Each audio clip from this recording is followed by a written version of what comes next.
হলো মারপিট হয়েছে তোদের? কি করছো নিজেদের মধ্যে? আর কোনো কথা বলে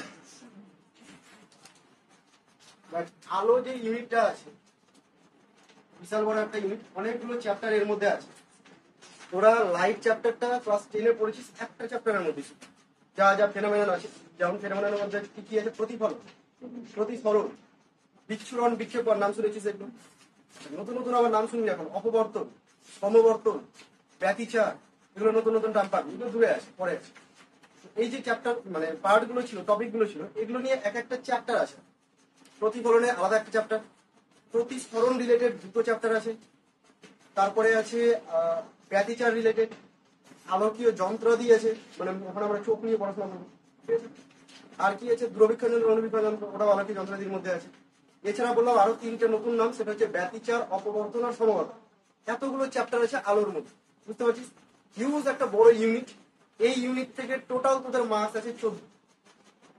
অন্যান্য টপিক গুলোর তুলনায় আলো ইউনিটটা তুলনামূলক সহজ। তুই যদি নাও বুঝি, থিওরিটিক্যাল পার্ট তো থিওরি বেশি আছে এখানে, প্রবলেমের তুলনায় থিওরিটাকে বেশি টার্গেট করে। যে বড় বড় মার্কগুলো থেকে 4 মার্ক 5 মার্ক এরকম থিওরি গুলো এইখান থেকেই পাওয়া ম্যাক্সিমাম। এই 14 মার্ক ছাড়াই যাবে, কোনো কিছু পড়ি আর না পড়ি 70-এর মধ্যে 14 অন্তত 1 মার্কের জন্য বাদ না যায়। লাইট লাইট থেকে কোশ্চেন খুব একটা বেশি ঘুরিয়ে পড়া যায় না, যতটুকু তুই পড়ছিস তার উপর বেস করেই কোশ্চেন। ইলেকট্রিসিটি থেকে কি হচ্ছিল, তুই যা পড়েছিস তার বাইরে অনেক রকম চিন্তা ভাবনা তৈরি করা যায়, তাই না? ভ্যারাইটি অফ টাইপ আমি কোশ্চেন তোকে তৈরি করে দিয়ে দিতে হবে একটা কনসেপ্টের উপর। যেরকম তোরা পড়েছিলি তোরই দাদারে নিত্যতা শুধু, তার উপর ডিপেন্ড করে কত রকম কোশ্চেন, ইলেকট্রনের সংখ্যা, আদান হতে পারে কিনা, অস্তিত্ব আছে কিনা, তাই তো? কিন্তু লাইট চ্যাপ্টার থেকে ডিরেক্ট কোশ্চেন, এখান থেকে অত ঘুরাতে বেঁচাতে পারবে, যতটুকু ঘুরাতে বেঁচাতে পারবে ততটুকু পার্ট আমি তোদের নোটে দিয়ে দিচ্ছি, বলে দিচ্ছি। বোঝা গেছে কথাটা? তাই 14 মার্ক থেকে 1 মার্কও বাদ দেওয়া যাবে। এতদিন পর্যন্ত যদি ফিজিক্সের অন্যান্য টপিকগুলো কঠিনও লাগতো, এই চ্যাপ্টারটা কঠিন লাগবে। প্রথম থেকে মন দিয়ে বোঝার চেষ্টা করবি আর নিজের মধ্যে ইচ্ছা রাখবি যে না শিখবো, বুঝবো, তাহলেই পারবি। প্রথম থেকে যদি ফিজিক্স আমার দ্বারা হবে না, বাদ দিবি, তাহলে হবে না, কিছু করার নেই। বোঝা গেল? তাহলে একদম প্রথম থেকে মন দিয়ে শুনবি। প্রতিফলন থেকে শুরু করছি, আলোর প্রতিফলন একদম বেসিক থেকে বলবো, যা ক্লাস 10 লেভেলে জানতি না তাও বলবো, না জানলেও চলবে সেটাও বলবো। লাইট জিনিসটা কি? লাইট কি কোনো পদার্থ, এনার্জি, ফ্রিকোয়েন্সি? কি বোঝায় লাইট? লাইট বলতে আমরা কি বুঝি? আমরা শুধু এইটুকুই বুঝি যে আলো হচ্ছে অনুভব করার একটা জিনিস, যেটা আমরা চোখে দেখতে পাই। তুই চোখ বন্ধ করলে হাতে লাইট পড়ছে, ফিল করতে পারবি? তাহলে স্পর্শ করে ফিল করতে পারছিস, চোখে দেখে ফিল করতে পারছিস। মানে লাইট কি করছে? শুধুমাত্র দৃষ্টি শক্তিটাকে প্রদান করছে। বোঝা গেল? ছোটবেলায় পড়েছিস শক্তির প্রকারভেদ, বিভিন্ন রকম শক্তি পড়েছিস, মেকানিক্যাল এনার্জি, ইংরেজি বলছি, যান্ত্রিক শক্তি, তড়িৎ শক্তি, রাসায়নিক শক্তি, এরকম বিভিন্ন টার্ম পড়েছিস। তার মধ্যে মনে করে দেখ আলোক শক্তিও পড়েছিস। তাহলে আলো কিছুই না, আলো হচ্ছে এক ধরনের একটা শক্তি। বোঝা গেল? আলো নিয়ে অনেক দ্বিধা আছে, মানে আলো অ্যাকচুয়ালি ম্যাটার, বিভিন্ন কণা নিয়ে তৈরি, নাকি আলো তরঙ্গ, না কি এর ধর্মটা কি, এটা নিয়ে অনেক বিবাদ আছে, অনেক তর্ক বিতর্ক আছে। আইনস্টাইন একরকম ভাবে প্রমাণ করে দিচ্ছে, ম্যাক্সওয়েল একরকম ভাবে প্রমাণ করছে, হাইগেন্স বলে একজন সায়েন্টিস্ট আছে সে একরকম ভাবে প্রমাণ করছে, ইয়ং বলে একজন সায়েন্টিস্ট আছে ও আর কিছু প্রমাণ করে যাচ্ছে। মানে কেমন খিচুড়ির মতো হয়ে যাচ্ছে। কেউ এসে বলছে এটা পার্টিকেল নেচার ধর্ম প্রদর্শন করে, পার্টিকেল নেচার দিয়ে অনেক কিছু ব্যাখ্যা করে চলে আসে। পরবর্তী অন্য কোনো সায়েন্টিস্ট এসে বলছে না এর তরঙ্গ ধর্ম আছে, এ পার্টিকেল না, কণা দিয়ে তৈরি না, এ হচ্ছে তরঙ্গ দিয়ে তৈরি, তরঙ্গ দিয়ে আবার অনেক কিছু ব্যাখ্যা করে দিয়ে চলে আসে।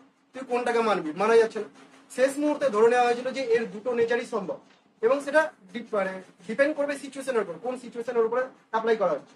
সেই সিচুয়েশন অনুযায়ী ও পার্টিকেল হিসেবে আচরণ করতে পারে, ও ওয়েভ হিসেবে আচরণ করতে পারে। এই পার্টগুলো আমাদের ডিটেলসে পরে আলোচনা হবে, শেষের দিকে গিয়ে একটুখানি আছে। আর এটা নিয়ে যদি বেশি জানতে হয় তাহলে হাই স্টাডি করতে হবে ফিজিক্স, তাহলে জানতে পারবে।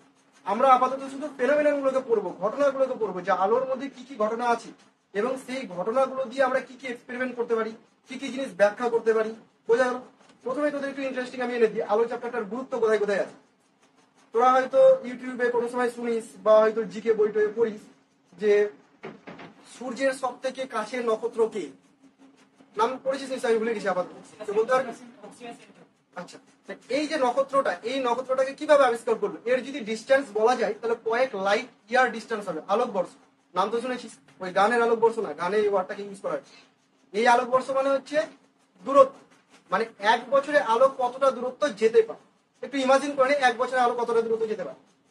3 × 10⁸ মিটার পার সেকেন্ড, এটা হচ্ছে আলোর বেগ। মানে কি? এক সেকেন্ডে আলো কতটা যাচ্ছে, কত মিটার যাচ্ছে? 3 এর পিছনে 8টা শূন্য, এত মিটার যাচ্ছে।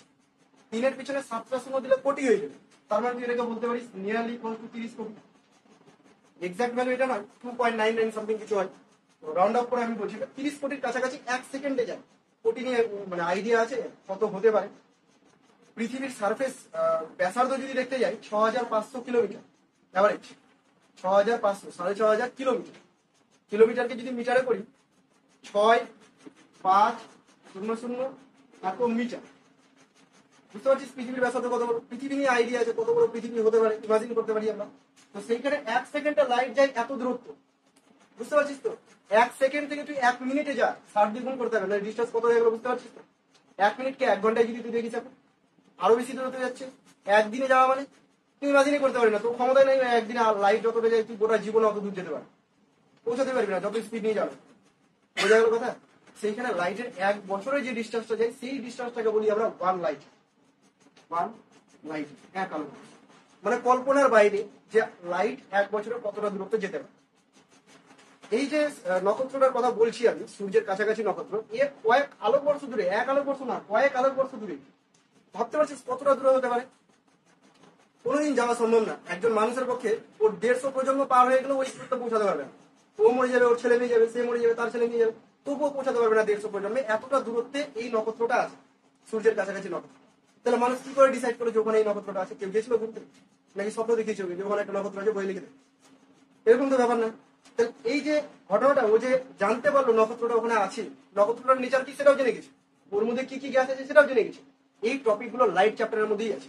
লাইটের ফেনোমেনন যখন পড়ে নিবি তখন ওই লাইটটাকে নিয়ে ওরা এক্সপেরিমেন্ট করে, যে ওখান থেকে যে লাইটটা আসছে সেই লাইটটাকে বিশ্লেষণ করবে, প্রিজমের মধ্যে যে পাঠাবে, আরো অনেক এক্সপেরিমেন্ট করবে, সেই লাইটের নেচারটাকে পর্যবেক্ষণ করে ডিসাইড করবে যে ওখানে কি কি গ্যাস থাকবে।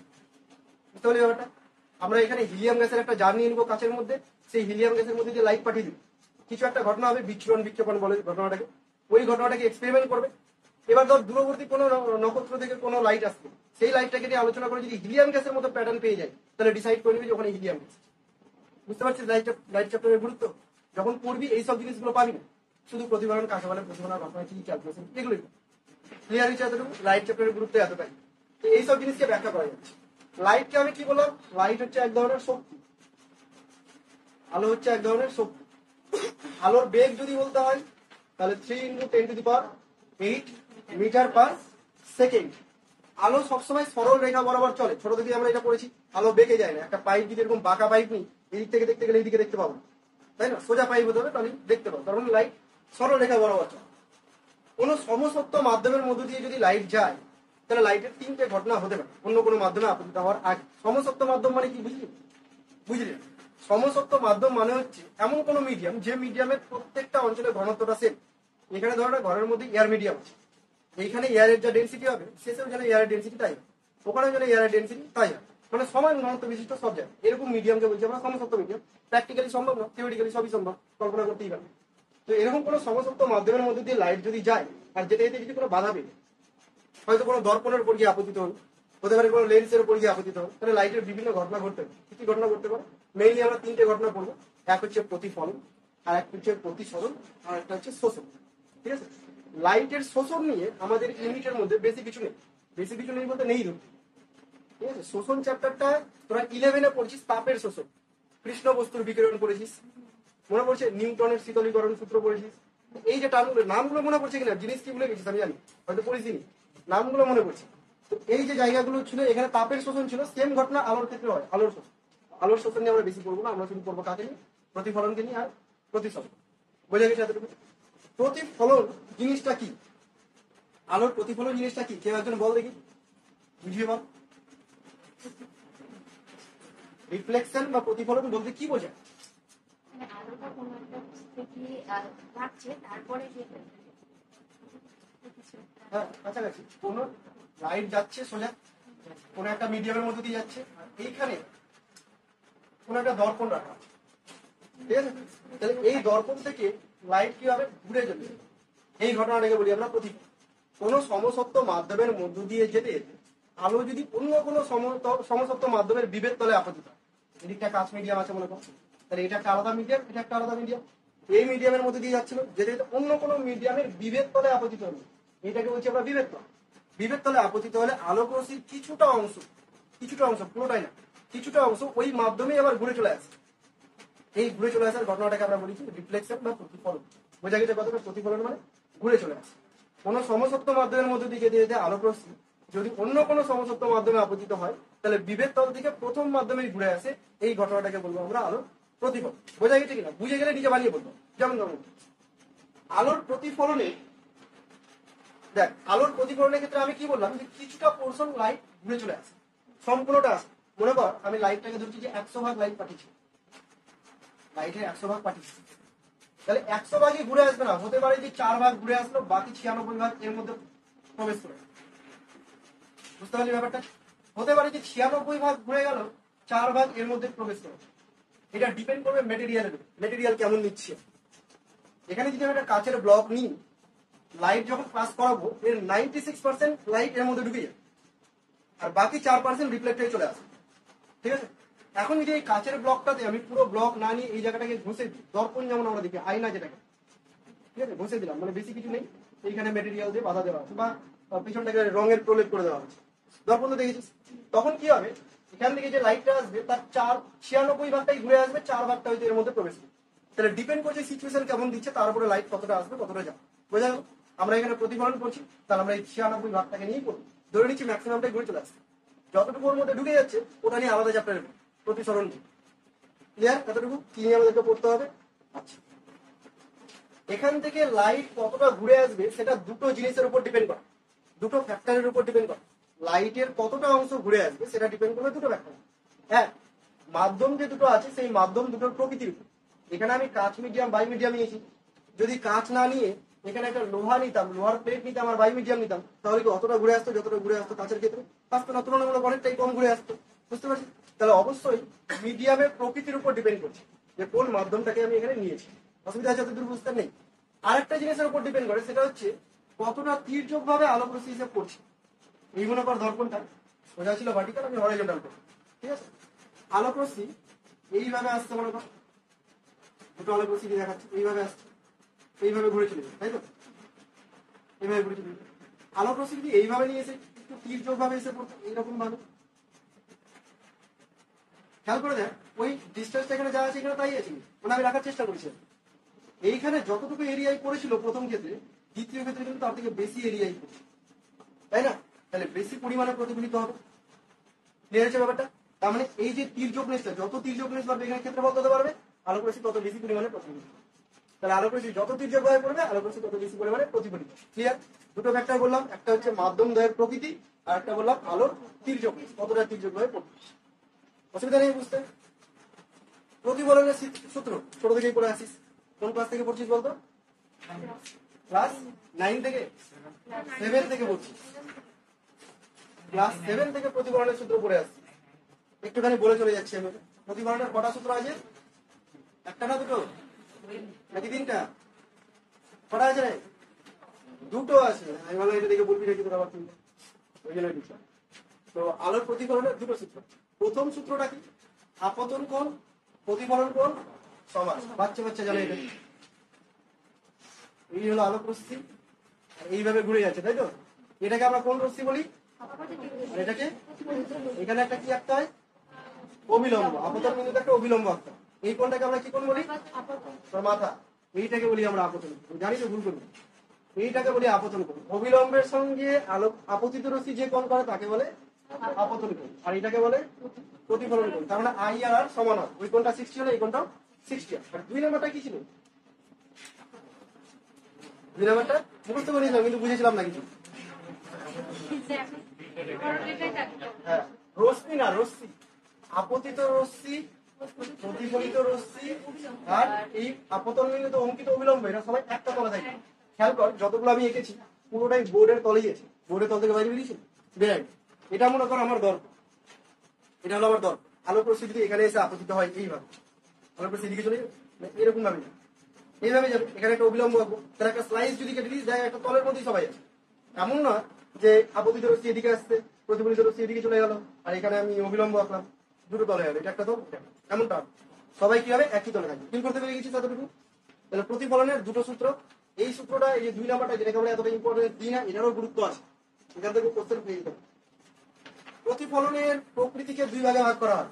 2 রকমের প্রতিফলন সাধারণত আমরা দেখে থাকি। একটাকে বলি নিয়মিত প্রতিফলন, আর একটাকে কি বলি? বিক্ষিপ্ত প্রতিফলন। নিয়মিত প্রতিফলন মানে কি? আমার দিকে থাকি বল, নোট দেখে না। নিয়মিত প্রতিফলন বলতে কি বোঝায়? বলতে পারবো কিন্তু বলতে পারছি, গলায় এসে আটকে যাচ্ছে। নিয়মিত প্রতিফলন মানে হচ্ছে আলোক রশ্মি যখন কোনো সমতল দর্পণ থেকে প্রতিফলিত হবে সেটাকে বলবো নিয়মিত প্রতিফলন, ঠিক আছে? আর বিক্ষিপ্ত প্রতিফলন যখন কোনো এবড়ো খেবড়ো তল থেকে প্রতিফলিত হয় তখন তাকে বলবো আমরা বিক্ষিপ্ত প্রতিফলন। ক্লিয়ার হয়েছে? নিয়মিত প্রতিফলনের ক্ষেত্রে কি হবে, দেখ এখানে তুই যদি অবিলম্ব আঁকিস এবং এখানে যদি অবিলম্ব আঁকিস, দুটো অবিলম্ব পরস্পরের সাথে প্যারালাল, তখন তলটা সমতল আছে। তাহলে এখানে যে আপতন কোণ ছিল প্রতিফলন কোণ সেটাই হবে, এখানে যে আপতন কোণ ছিল প্রতিফলন কোণ সেটাই হবে। মানে এরা যেভাবে এসেছিল সেইভাবেই ঘুরে যাবে, একসাথে থাকবে, নিয়মিত থাকছে, সেই জন্য এদেরকে বলা হচ্ছে নিয়মিত প্রতিফলন। আর এখানে কি হচ্ছে দেখ, এইখানে যদি তুই তলটা আঁকিস তাহলে এই তলের উপরে অবিলম্ব হচ্ছে এইটা, নজর করতে পারছিস তো? আবার বলছি কোন দিকে ঘুরে যাবে? এইদিকে ঘুরে যাবে, আর যেতেই পারবে না, তাই না? এখানে তুই যদি অবিলম্ব আঁকতে যাস এই তলটার উপরে, তাহলে অবিলম্ব এটা লম্ব আঁকতে হবে আমাকে তলের উপরে, এই যে কোনটা করেছে সেই কোণে ঘুরে যাবে, এইভাবে চলে যাচ্ছে। বুঝতে পারছিস ব্যাপারটা? তার মানে এই কি ছড়িয়ে ছিটিয়ে যাচ্ছে, কোনো একটা আলোক রশ্মি ধর এখানে এসে পড়লো, তাহলে এখানে তুই একটা অবিলম্ব আসবি, এইভাবে এই এদিকে চলে গেল। ক্লিয়ার হলো ব্যাপারটা? আচ্ছা, রিয়েল লাইফে কোনটার ইম্পর্টেন্স বেশি আছে, নিয়মিত প্রতিফলন না বিক্ষিপ্ত প্রতিফলন? তোদের কি মনে হয় রিয়েল লাইফে ইম্পর্টেন্স কার বেশি? বিক্ষিপ্ত বলছে, তোরা কি বলছিস? তোদের কি মনে হয়? নিজেদের বুদ্ধি কাটা, ওর কথা শোনা বলবি,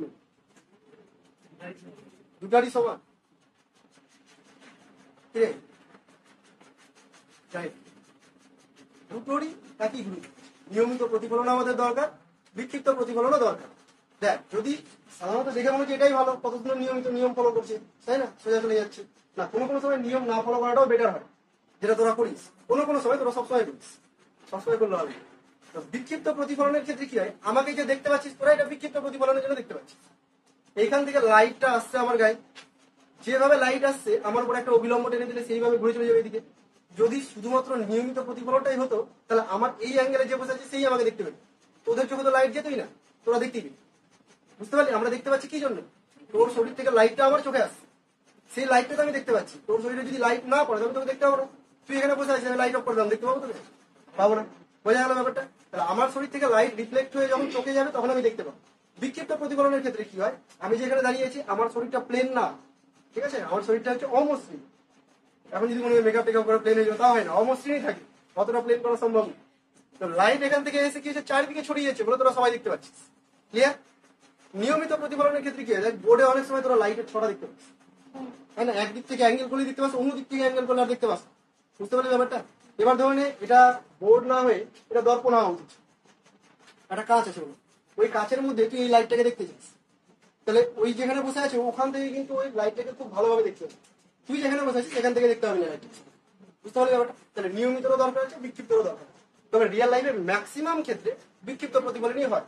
ছোটবেলায় পড়েছি সিনেমার পর্দা অমসৃণ কেন পাওয়া, কেমন অমসৃণ বলতে কেমন অমসৃণ বলতো?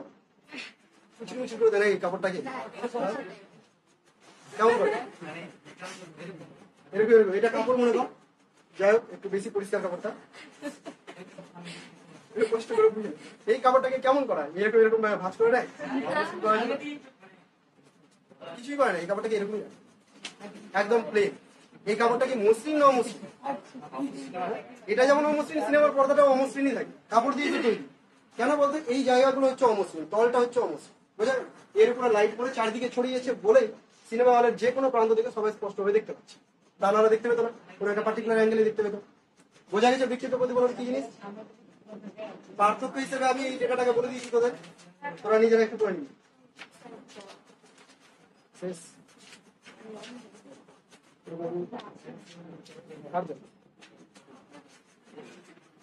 আমার জল হয় তোমার ভাই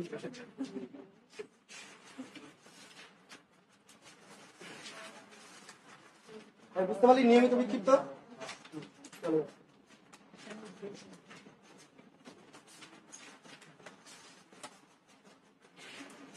এরপরে দেখ আলোক রশ্মির চ্যুতিকোণ।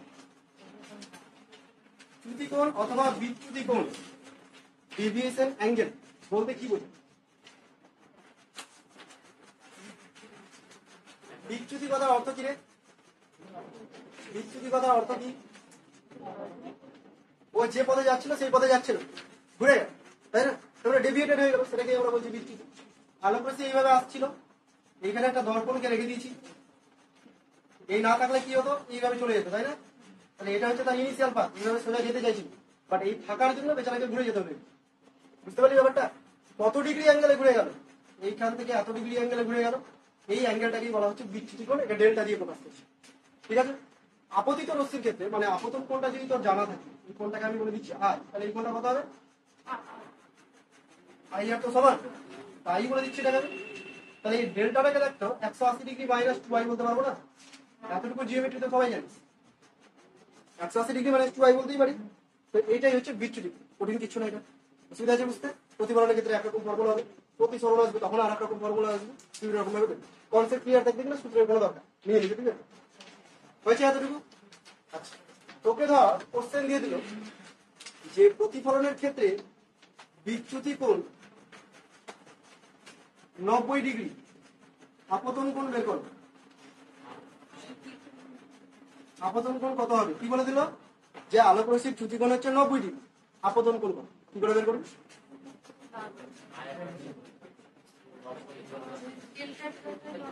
হ্যাঁ বসো, মিশিয়ে বের কর, তাড়াতাড়ি মুখোমুখি কর, কথা লাগবে না। কথা হচ্ছে 45 ডিগ্রি, কে কে পারলি না মাথায় করতে রে? এরকম মাথা চেঞ্জ করি।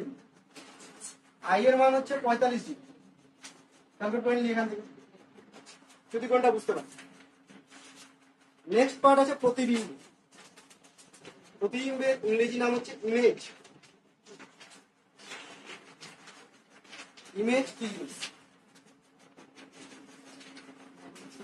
বা প্রতিবিম্ব কি জিনিস? দেখ, প্রতিবিম্ব হচ্ছে আলোক রশ্মি প্রতিফলিত হওয়ার পর কোন একটা নির্দিষ্ট বিন্দুতে মিলিত হচ্ছে বা কোন একটা নির্দিষ্ট বিন্দু থেকে অপসৃত হচ্ছে বলে মনে হতে পারে। বুঝলাম না? এইটাকে তুই মনে কর মিরর আছে, কাঁচ আছে, আয়না রেখেছে। এবার আমি যদি এদিক থেকে লাইট রে ফেলি এটা, তাহলে দেখবি কিছুটা আলোক রশ্মি গিয়ে ঘুরে ওই দেওয়ালের উপরে রিফ্লেক্টেড হবে। দেওয়ালের উপরে দেখবি একটা প্রতিবিম্ব তৈরি করছে, মানে একটা কিছু তৈরি করছে যেটাকে আমরা প্রতিবিম্ব। ওখানে কি হচ্ছে? আলোক রশ্মি গিয়ে মিলে গেল। ক্লিয়ার? এবার আমি এখান থেকে এইভাবে টর্চ লাইটের আলো ফেলছিলাম বা লেজার লাইটের আলো আমি এইভাবে ফেলছিলাম, এখানে যে বসে আছে ও আয়নার মধ্যে দেখতে পাচ্ছে যে ওদিক থেকে কেউ একজন টর্চ লাইটের আলো ফেলছে, তাই না? ওদিকে তো কেউ নেই, হাত দিলে তো ওখানে সময় নষ্ট করা যাবে, কেউ নেই ওখানে। তো এর মনে হচ্ছে যেন ওখান থেকে কোনো একটা আলোক রশ্মি আসছে আমার, ওটাকে দেখতে পাচ্ছে, তারপরে ওখান থেকে আলোক রশ্মি অপসৃত হচ্ছে, ছড়িয়ে আসছে মনে হচ্ছে। তাহলে দুটো ঘটনা হতে পারে, আলোক রশ্মি গিয়ে মিলে যেতে পারে অথবা ওখান থেকে আলোক রশ্মি অপসৃত হচ্ছে বলে মনে হতে পারে। এই দুটো পয়েন্টকেই আমরা বলবো প্রতিবিম্ব বা ইমেজ। বোঝা গেল? অবভিয়াসলি এখান থেকে বুঝতে পারছিস ইমেজ দুই প্রকার, একটা ওটা একটা এটা। এদের নাম আছে, ওটা এটা তো বললে হবে না। এদের নাম কি? ওটার নাম হচ্ছে সদ্বিম্ব, যেটা গিয়ে আলোক রশ্মি মিলে গেল। কি বলবো ওটাকে আমরা? সদ্বিম্ব। প্রতিবিম্ব এটা দুই টাইপের, একটাকে বলবো আমরা সদ্বিম্ব, হয় সদ্বিম্ব বল আর না হয় সৎ প্রতিবিম্ব বল। এই দ্বয় হসন তো খণ্ডের দ্বয়ের মধ্যে ডিফারেন্সটা একটু বুঝে নিস, ঠিক আছে? যখন একটা ওয়ার্ডের মধ্যে ঢুকে যাবে তখন দ্বয় হসন তৈরি হবে, খণ্ডটা থাকবে, আদারওয়াইজ এটা সৎ প্রতিবিম্ব। এতটা বাংলা জানার দরকার নেই, ভুলভাল লিখলেও নাম্বার দিবে। আর এটা হচ্ছে অসৎ বিম্ব বা অসৎ প্রতিবিম্ব। বুঝতে পারছিস এতটুকু? সৎ বিম্ব বা রিয়াল ইমেজ, অসৎ বিম্ব বা বলতে পারবো ভার্চুয়াল ইমেজ। একটা রিয়েল ইমেজ আর একটা ভার্চুয়াল ইমেজ। রিয়েল ইমেজ কোনটা? যেটা রিয়েল তৈরি হলো সেটা রিয়েল ইমেজ, আর ভার্চুয়াল কোনটা? পেছনে জায়গাতে দেখতে পাচ্ছি ফলস, সেটা হলো ভার্চুয়াল ইমেজ। বোঝা গেছে এতটুকু? দর্পণের ক্ষেত্রে মেইনলি ভার্চুয়াল ইমেজ তৈরি হয়, তবে কোনো কোনো ক্ষেত্রে আমরা রিয়েল ইমেজ তৈরি করতে পারি, সেটাই আমরা এখন দেখব। দর্পণের ক্ষেত্রে কি তৈরি হয়? নর্মালি ভার্চুয়াল ইমেজ তৈরি হয়, তবে কোনো কোনো ক্ষেত্রে আমরা রিয়েল ইমেজ তৈরি করতে পারি। একটা দর্পণের ইমেজ কিভাবে ক্রিয়েট হচ্ছে সেটা আমি তোদেরকে দেখাচ্ছি। মনে কর এই হলো দর্পণ, এই যে তলটা এটা আমি এইভাবে দেখাচ্ছি, এটা হচ্ছে আমার আয়না, এটা হচ্ছে আয়না, একে আমি এইভাবে ধরছি। বুঝতে পারছিস? শুধু এই রেখাটা আমি তোদেরকে দেখাচ্ছি, ক্লিয়ার হয়েছে? এইভাবে ধরছি। আলোক রশ্মি, আলোক রশ্মি বাদ দিয়ে এখানে কিছু একটা আছে, কি আছে এখানে? বাল্ব জ্বলছে, এখানে একটা বাল্ব। বিন্দু বস্তু নিলে একটু ভালো হয়, তোদের বোঝানোর জন্য লাইট। তাহলে এইখান থেকে আলোক রশ্মি বেরাবে, আলোক রশ্মি বেরিয়ে শুধু এদিকেই যাবে? আমি বলে দিয়েছি এদিকেই বেরাবি, আর কোথাও যাবি না, তাই হবে? বিভিন্ন দিকে যাবে, এদিকে যাবে, উপরে যাবে। আমি কি করবো তাহলে, কোন আলোক রশ্মিগুলোকে নেবো ছবি বোঝার জন্য? আমি যে কোনো দুটো আলোক রশ্মি, যে দুটো আলোক রশ্মির গতিপথ থেকে আমি নিজে ডিসাইড করতে পারবো, সেই দুটোকেই নেবো। বুঝতে পারি ব্যাপারটা? এতগুলো অসংখ্য আলোক রশ্মির মধ্যে কটা নিতে হবে আমাকে? এই দুটো নিয়ে আমি প্রতিবিম্ব লিখিয়ে দিতাম। কোন দুটো নিবো? এমন ভাবে দুটো নিবো যাতে করে আমি জানি গতিপথটা কোন।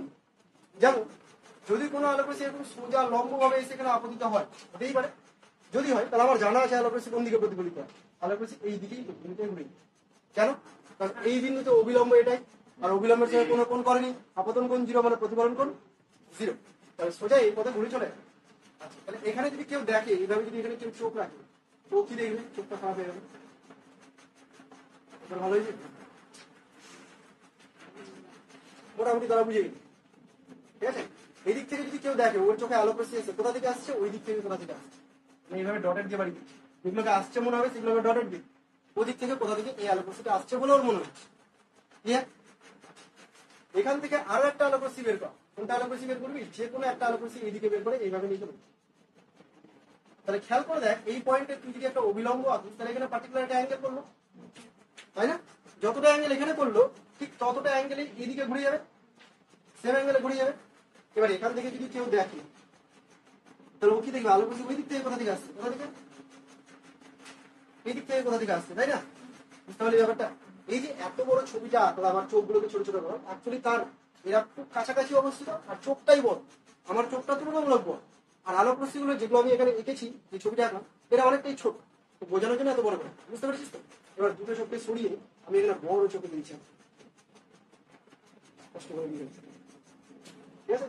এই চোখে আলোক রশ্মি আসছে, এই কি দেখছে? দুটো আলোক রশ্মি আসছে, কোন দিক থেকে আসছে? এই দিক থেকে। এটা বেশি বেঁকে গেছে না, বুঝতে পারছিস না? এই দিক থেকে আসছে, কোথা থেকে? এইখান থেকে আসছে বলে ওর মনে হবে। এই জায়গাটায় কল সেট করে দিল সবাই, বুঝতে পারলি? তাহলে এই যে লাইটটা, এর প্রতিবিম্ব এখানে দেখতে পাবো। বুঝতে পারলি কিনা বল? কিভাবে প্রতিবিম্ব তৈরি হলো বুঝতে পারছিস? এটা কোন ধরনের প্রতিবিম্ব? অসৎ প্রতিবিম্ব। ক্লিয়ার? আমি এখানে দাঁড়িয়েছিলাম, ও দেখতে পাচ্ছিল দর্পণে, পেছনে আমি দাঁড়িয়ে আছি। ও কোনটাকে দেখতে পাচ্ছিল? ওই প্রতিবিম্ব, অসৎ প্রতিবিম্বটাকে দেখতে হয়েছে। অসুবিধা নেই। এখানে অসৎ প্রতিবিম্ব যে গঠিত হলে কিছু বৈশিষ্ট্য আছে। প্রথম বৈশিষ্ট্য হচ্ছে দর্পণ থেকে বস্তু দূরত্ব আর দর্পণ থেকে প্রতিবিম্ব দূরত্ব একই, তাই না? সাধারণ দৃষ্টিতে আমরা জানি দর্পণ থেকে এটা যত দূরে থাকবে দর্পণ থেকে প্রতিবিম্বটা তত দূরেই তৈরি হবে। অবশ্যই তুই মেজার করতে পারবি না, পিছনে ফিতা নিয়ে গেলে পাবি না ওকে, কিন্তু এমনি বোঝা যাচ্ছে কনসেপ্ট। এই যত দূরে থাকবে এও তত দূরে থাকবে। ক্লিয়ার হয়েছে এতটুকু? আচ্ছা, এই বস্তু আর প্রতিবিম্ব এদেরকে যদি আমি যুক্ত করে দিই তাহলে যে সরলরেখাটা পাবো সেটা দর্পণের উপরে লম্বভাবে থাকবে। এই পয়েন্ট আর এই পয়েন্টকে যদি যুক্ত করে দিই তাহলে এই সরলরেখাটা পাচ্ছিস, দেখ দর্পণের উপরে এটা লম্বভাবে আছে, অবশ্যই লম্বভাবে থাকবে। বস্তু দর্পণের দিকে যে বেগে এগিয়ে যাবে প্রতিবিম্ব দর্পণের দিকে সেই বেগেই এগিয়ে আসবে। সুবিধা আছে বুঝতে? আর একটা কি বলেছিলাম, দর্পণে অসৎ প্রতিবিম্ব তৈরি হয়।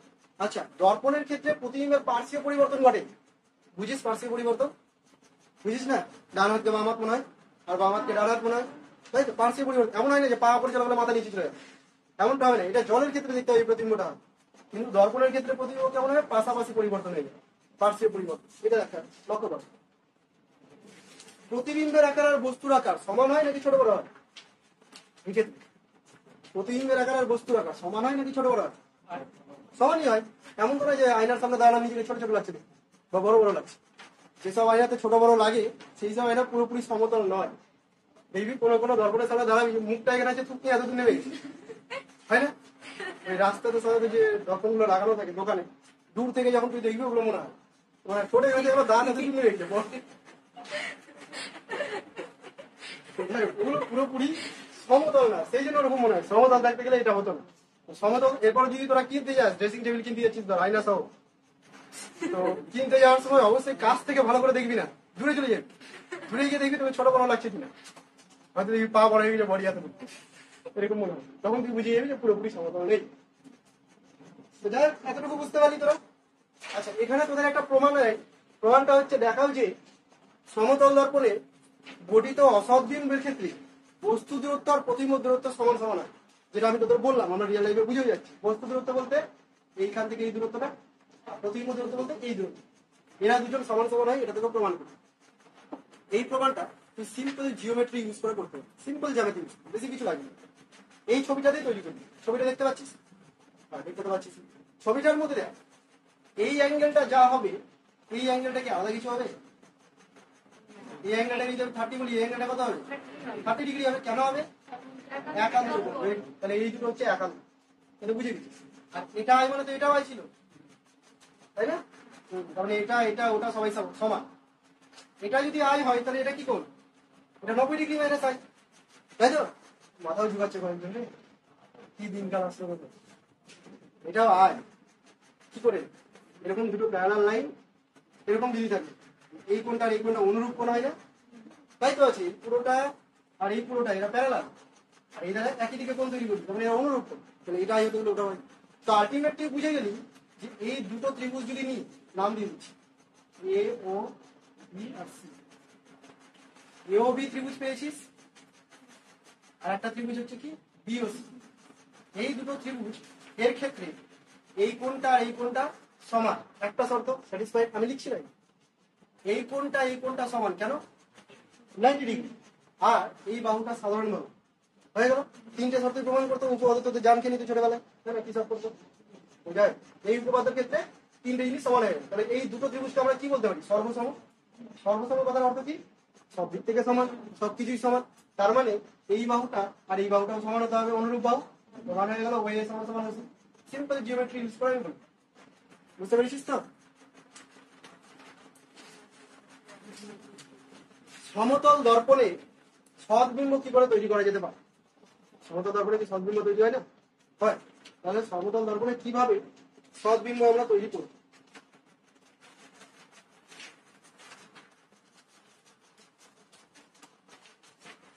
সমতল দর্পণে সদ্বিম্ব তৈরি করার জন্য আলোক রশ্মিকে হতে হবে অভিসার।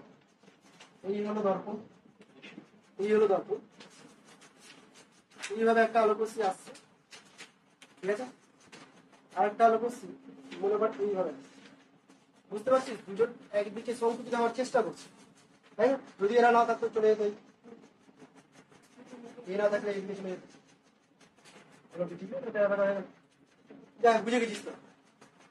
আলোক রশ্মির ক্ষেত্রে একটা কথা বলে দিই, তীর চিহ্ন কিন্তু অবশ্যই থাকতে হবে, ডটেড লাইনে না, ডার্ক লাইনে থাকতে হবে। ঠিক আছে? তীর চিহ্ন কখনোই ভুল করবি না। আর আমার ভুল পেতে গেলে অবশ্যই আমাকে ধরিয়ে দিবি, ঠিক আছে? তোরা সবসময় চেষ্টা করবি এই জায়গাটা যেন ভুল না হয়। তীর চিহ্ন ভুল মানে পুরো ছবি কেটে দিতে পারে, যে কোনো টিচার কেটে দিবে। ওদের মাথা পাগল আছে, যতগুলো ফিজিক্সের টিচার আছে সবার মাথা পাগল আছে। তীর চিহ্নের জন্য পুরো থিওরি কেটে দিবে। তো যাই হোক, দেখ এখানে যদি একটা অবিলম্ব এঁকে নিই, তাহলে এই যে অ্যাঙ্গেল করছে সেই অ্যাঙ্গেলে তো ঘুরে যাবে। এখানে যদি একটা অবিলম্ব এঁকে নিই, এই অ্যাঙ্গেলটা আরো ছোট হয়ে যাবে, যে অ্যাঙ্গেল করছে সেই অ্যাঙ্গেলেই ঘুরে যাবে। বুঝতে পারছিস ব্যাপারটা? ইমাজিন করতে পারছিস? এদেরকে যদি তুই ইনক্রিজ করতে থাকিস তাহলে এরা গিয়ে কোনো একটা বিন্দুতে মিলবে, ক্লিয়ার? তাহলে আলোক রশ্মি এসে এখানে কোনো একটা বিন্দুতে মিলবে। এইটা হলো প্রতিবিম্ব, এটাও প্রতিবিম্ব, কিন্তু এটা কি? এটা অসৎ প্রতিবিম্ব। বুঝতে পারলি ব্যাপারটা? এই ক্ষেত্রে তুই যদি এটাকে প্রতিবিম্ব বলিস তাহলে এটাকে তুই সদ্বিম্ব বলবি। আর বস্তু কাকে ধরবি?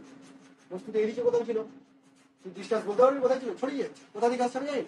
সেই ক্ষেত্রে তুই এটাকে বস্তু হিসেবে ধরে নিবি, এবং যেহেতু এর অস্তিত্ব এখানে ছিল না তাই এটা হলো অসৎ বস্তু। বুঝতে পারলি ব্যাপারটা? এই ক্ষেত্রে একমাত্র এটা অসৎ বস্তু। তাহলে বস্তু অসৎ হতে পারে, ভার্চুয়াল হতে পারে। ক্লিয়ার হয়ে গেছে তো? এইভাবে আমরা অসৎ বস্তুর সৎ প্রতিবিম্ব তৈরি করতে পারি। কোথায়? সমতল দর্পণে। এখন পর্যন্ত সমতল দর্পণেই পড়ে আছি, বলীয় দর্পণে আসবো। সমতল দর্পণে জেনে রাখো বলে একটা পার্ট আছে, দেখ পেয়েছিস? বলীয় দর্পণের উপরে জেনে রাখো বলে একটা পার্ট আছে। তোদের বইয়েও একটা ছকের মধ্যে দেওয়া আছে, যা দেওয়া আছে সেটা আমি তুলে বসিয়েছি। পুরোপুরি মুখস্থ করে নিয়ে পারবে। শুধুমাত্র যে তোদের বোর্ড লেভেলের জন্য দরকার তাই না, বোর্ড লেভেল ছেড়ে যদি ভবিষ্যতে মনে করিস যে না টুয়েলভ এর পর চাকরি পরীক্ষার জন্য পড়বো, যে কোনো কম্পিটিটিভ এক্সাম, তো সেখানে যদি সায়েন্সের কোশ্চেন গুলো আসে তাহলে আলো চ্যাপ্টারের এই পার্টটাকেই টার্গেট, ম্যাক্সিমাম কোশ্চেন এখান থেকে। কি কি পার্ট গুলো আছে একটু দেখে। প্রথমেই বলেছে আপতিত রশ্মির দিক পরিবর্তন না করে, শুন ভালো করে, আপতিত রশ্মির দিক পরিবর্তন না করে যদি দর্পণকে থিটা কোণে ঘুরিয়ে দিই তাহলে প্রতিফলিত রশ্মি 2 থিটা কোণে ঘুরিয়ে দিই। বুঝতেই পারলাম না? বেশি কমপ্লেক্স সেন্টেন্স হয়ে গেল, তাই তো? এই দেখ, এই হলো দর্পণ, এরকম ভাবে রাখা আছে। আলোক রশ্মি এইভাবে আসছে। বড় আলোক রশ্মি দিলে ভালো হতো, বড় আলোক রশ্মি পাচ্ছি না, লাঠি ফাটি যাচ্ছে। নেই। আচ্ছা দেখ, এইভাবে আলোক রশ্মি এখানে আসছে, এইভাবে ঘুরে যাচ্ছে, ঠিক আছে। এবার আমি কি করলাম, আলোক রশ্মি এইভাবে আসছে, আলোক রশ্মি এইভাবে ফেলে রেখেছি, ফিক্স করে রেখেছি, দর্পণটাকে এরকম ভাবে ঘুরিয়ে দিই। তাহলে আগে দর্পণটা এরকম ছিল, এই লাইন বরাবর ছিল, এখন দর্পণটা এরকম হয়ে গেল। তাহলে এদের মধ্যে কিছু একটা অ্যাঙ্গেল ক্রিয়েট হলো, দেখতে পাচ্ছিস কতটা অ্যাঙ্গেল ক্রিয়েট হলো, ধরে নিচ্ছি যে দর্পণটা থিটা অ্যাঙ্গেলে ঘুরে। ক্লিয়ার হয়েছে এতটুকু? তাহলে আলোক রশ্মি যেটা এখন এইভাবে পড়ছিল ও তো এইভাবেই আছে, দর্পণটা ঘুরে গেছে। প্রতিফলিত রশ্মি যেটা এদিকে যাচ্ছিল ও তো এইদিকে যাবে না, ও এখন কি হবে, এই দিকে চলে যাবে। বুঝতে পারছিস অ্যাঙ্গেল বেড়ে গেল। এই যে অ্যাঙ্গেলটা হবে প্রতিফলিত রশ্মির মধ্যে, এই অ্যাঙ্গেলটা হবে 2 থিটা ডাবল। এটা ভেরিফাই করতে আমি তোদেরকে দিলাম বাড়িতে তোদের কাছ থেকে। আমি শুধু ছবিটা আরেকবার বুঝিয়ে দিচ্ছি। প্রথমে দর্পণ ছিল এইরকম, আলোক রশ্মি আসছিল এইভাবে, এইদিকে ঘুরে যাচ্ছিল। পরে তুই দর্পণটাকে ঘুরিয়ে দিলি এইরকম ভাবে, কত অ্যাঙ্গেলে ঘুরিয়ে দিলি, থিটা। তাহলে প্রতিফলিত রশ্মি এইদিকে চলে গেল মনে কর, এই যে অ্যাঙ্গেলটা হবে সেই অ্যাঙ্গেলটা আমি 2 থিটা। এটা প্রমাণ করা তোদের বাড়ির লিখে নে। বাড়িতে প্রমাণ করে দিবি। এটা যখন আমি পড়ছিলাম তখন আমার স্যারও আমাদের বাড়িতে প্রমাণ করতে দিয়েছিল। আর আনন্দের বিষয় একমাত্র আমি দিয়েছি। আমি চাই তোদের মধ্যে থেকে ম্যাক্সিমাম যেন পাই, শুধুমাত্র জিওমেট্রি ইউজ করে দেখা যায়। বুঝতে পারলি? ওই পয়েন্টটাতে লিখে দিয়ে যে প্রমাণ করবি বাড়িতে। হয়েছে? সেকেন্ড পয়েন্টটা দেখ, সেকেন্ড পয়েন্টটা দেখ, বলেছে যে নিজের দৈর্ঘ্যের অর্ধেক দৈর্ঘ্য সম্পন্ন দর্পণে কোনো ব্যক্তি তার সম্পূর্ণ প্রতিবিম্ব দেখতে পায়। মনে কর আমি আমার প্রতিবিম্ব সম্পূর্ণটা দেখতে চাই, সম্পূর্ণ বলতে একদম মাথা থেকে পায়ের তলা হবে, সম্পূর্ণ প্রতিবিম্ব যদি দেখতে চাই, তাহলে আমার সামনে যে দর্পণটা থাকবে সেই দর্পণটা কি আমার সমান দৈর্ঘ্যেরই হতে হবে? না হলেও চলবে, আমার দৈর্ঘ্যের অর্ধেক হলেও চলবে। বুঝতে পারবে? অবশ্যই ডিস্টেন্স মেনটেন করতে হবে, তেমন না যে অর্ধেক দৈর্ঘ্য নিয়ে চলে আসলে আর এইখানে সামনে এখানে ধরে দেখছিস পুরোটা দেখবি, তা তো হবে না, কিছুটা ডিস্টেন্স মেনটেন করতে হবে। তো মিনিমাম দর্পণের যে দৈর্ঘ্য তোকে রাখতে হবে সেটা হচ্ছে নিজের দৈর্ঘ্যের অর্ধেক। এর থেকে যদি কম দৈর্ঘ্য তুই রাখিস তাহলে আর দেখতে পাবি, পুরোটা দেখতে পাবি, পাবি দেখতে, হাত পা হয়তো হাঁটুর নিচে দেখতে পাচ্ছিস, এরকম কোনো ব্যাপার আছে। বোঝা গেছে ব্যাপারটা? তারপরে বস্তু ভি বেগে দর্পণের দিকে এগাচ্ছে। দর্পণ কোথায় আছে? এটা দর্পণ। তুই ধর এই দর্পণের দিকে এই দিকে এগাচ্ছিস, কত বেগে? ভি বেগে। তাহলে এখানে যে প্রতিবিম্ব তৈরি হবে সেও তো ভি বেগে দর্পণের দিকে এগাবে, তাই না? কিন্তু এখানে পয়েন্টটা আলাদা। পয়েন্টটা বলেছি বস্তু যদি দর্পণের দিকে ভি বেগে এগায় তাহলে প্রতিবিম্ব বস্তুর সাপেক্ষে 2v বেগে এগায়, দর্পণের সাপেক্ষে না। যদি বলতো দর্পণের সাপেক্ষে কত বেগে যাচ্ছে তাহলে তুই বলবি ভি বেগে, কিন্তু যদি বলে বস্তুর সাপেক্ষে কত বেগে যাচ্ছে তাহলে বলবি 2v বেগে যাচ্ছে। বেগটা বেড়ে যায় তো। ট্রেন যখন আসে, একটা ট্রেনে তুই যাচ্ছিস সামনের দিকে, আর একটা ট্রেন উল্টো দিকে আসছে, আসছে ওই একই বেগে এই দুজন, কিন্তু যখন ট্রেনটা তো পাশ দিয়ে যায় মানে কত স্পিডে নিয়ে চলে গেল, মনে হয় মানে কি বেগটা বেড়ে গেল আপেক্ষিক বেগ, সেম জিনিসটা এইদিকে আসছে এইদিকে যাচ্ছে। যদি এর সাপেক্ষে বলতাম এরও ভি এরও ভি, কিন্তু কি বলেছে বস্তুর সাপেক্ষে এর বেগটা, তাহলে এ তো ভি নিয়ে যাচ্ছে আর ভি নিয়ে এদিকে আসছে মানে ওরটা অ্যাড হয়ে গেল 2v বেগে। ক্লিয়ার হচ্ছে তো? পরের পার্ট দেখ। আচ্ছা এটা তো খুবই ইম্পর্টেন্ট। প্রতিফলনের ফলে আলোর কোন কোন ধর্মের পরিবর্তন হয় আর কোন কোন ধর্মের পরিবর্তন হয়। আলোর মধ্যে তুই কম্পাঙ্ক পাবি, শক্তি যখনই আসবে তুই কম্পাঙ্ক পাবি, তরঙ্গ দৈর্ঘ্য পাবি, বেগ পাবি। V equal to N lambda যদি ক্লাস 11 পড়ে থাকিস তাহলে এই সমীকরণটার সাথে পরিচিত আছে। V equal to N lambda, যেখানে ভি হচ্ছে বেগ, এন মানে হচ্ছে কম্পাঙ্ক আর ল্যামডা মানে হচ্ছে তরঙ্গ দৈর্ঘ্য। তো আলোর প্রতিফলনের ক্ষেত্রে এসবের কোনোটারই পরিবর্তন হয় না, বেগের পরিবর্তন হয় না, তরঙ্গ দৈর্ঘ্যের পরিবর্তন হয় না, কম্পাঙ্কের পরিবর্তন, একটা কিছুটা পরিবর্তন হয় না। প্রতিফলনের পরিবর্তন হয় তো শুধুমাত্র তীব্রতার পরিবর্তন, ব্রাইটনেসের পরিবর্তন। যখনই আমি তীব্রতা কথাটা বলবো তোরা ফিল করতে পারবি না তীব্রতা কি জিনিস, কিন্তু ব্রাইটনেস বলে দিলে ভালো মতো বুঝতে পারবি ব্রাইটনেস কি, তাই না? এই লাইটের তুলনায় এই লাইটের ব্রাইটনেসটা বেশি, বুঝতে পারছিস? তাহলে ব্রাইটনেসটা কি তুই তীব্রতা হিসেবে ইমাজিন, সুবিধা হবে তোর। তীব্রতাটার পরিবর্তন হয়ে যায়, অবশ্যই পরিবর্তন হয়, কারণ কাচের মধ্যে লাইট যখন ঢুকছে তার কিছুটা পার্ট যাচ্ছে আর বাকি পার্ট তো ঢুকে যাচ্ছে ওর মধ্যে, পুরোপুরি 100% তো রিফ্লেক্ট হচ্ছে না। তাহলে কিছুটা যেহেতু ওর মধ্যে ঢুকে যাচ্ছে তাহলে নষ্ট হয়ে গেল, তাহলে ওটা কি হয়েছে, তীব্রতাটা কমে গেল। বোঝা গেছে অতটুকু? তাহলে এটা একটা পয়েন্ট যে প্রতিফলনের ফলে শুধুমাত্র তীব্রতাই চেঞ্জ হচ্ছে আর বাকি একটা পার্টও চেঞ্জ হচ্ছে, মনে রাখার সহজ হয়ে গেল। আচ্ছা এইখানে বলেছে ঘন মাধ্যম থেকে যদি আলোক রশ্মি প্রতিফলিত হয় তাহলে আলোক রশ্মির দশার পরিবর্তন ঘটে পায়। তুই বুঝতে পারবি না এখন দশা জিনিসটা কি, ফিল করতে পারবি না। দশা কোনো রিয়েল লাইফে খাওয়া দাওয়ার জিনিস যে বুঝিয়ে বা লাইটের মতো যে অনুভব করতে পারবি। দশা হচ্ছে একটা সমীকরণ, যে সমীকরণটা দিয়ে ওই তরঙ্গের গতিকে ভালো মতো এক্সপ্লেন করে, ঠিক আছে? এইটুকু শুধু মনে রাখ যে প্রতিফলনের ফলে আলোক রশ্মির দশার পাই পরিমাণ পরিবর্তন ঘটে। কতটা? পাই পরিমাণ পরিবর্তন ঘটে যায়। অবশ্যই আলোক রশ্মি যদি লঘু থেকে ঘনতে আসে তবেই। ঘনমাধ্যম বলতে এটা বায়ু মাধ্যম আছে মনে কর, এটা কাশ মিডিয়াম আছে, তাহলে এটা ঘন মিডিয়াম হয়ে গেল। বা জল আছে, তাহলে এটা ঘন মিডিয়াম হয়ে গেল। তো লঘু থেকে ঘন তরঙ্গে ঘুরে যখন চলে যাবে তখন যে তরঙ্গটা গেল সেই তরঙ্গের দশার পরিবর্তন হবে পাই। হয়েছে, ইনফরমেশন হিসেবে মুখস্থ হয়ে গেল এটা। আচ্ছা, তারপর একটা আরো সুন্দর একটা পয়েন্ট স্টার করে দিই এখন। সেলুনে তো ঢুকেছিস সবাই, সবাই ঢুকেছিস। সেলুনে গিয়ে নিজের প্রতিবিম্ব দেখেছিস, সামনে নিজেকে একটা দেখতে পাস, পেছনে তোর মাথা দেখতে পাস, আবার একটা সামনে দেখতে পাস, তার পেছনে আর একটা মাথা দেখতে পাস, এরকম পর পর কয়েকটা চলতেই থাকে, তাই না? ওখানে মেকানিজমটা কি, কিভাবে ওরা তৈরি করে? একটা সামনে দর্পণ থাকে, একটা পেছনে দর্পণ থাকে। তুই বাড়িতে ধরে দেখিস এইভাবে সামনে পিছনে একটা, 4-5টা প্রতিবিম্ব দেখতে হবে, পাবি না।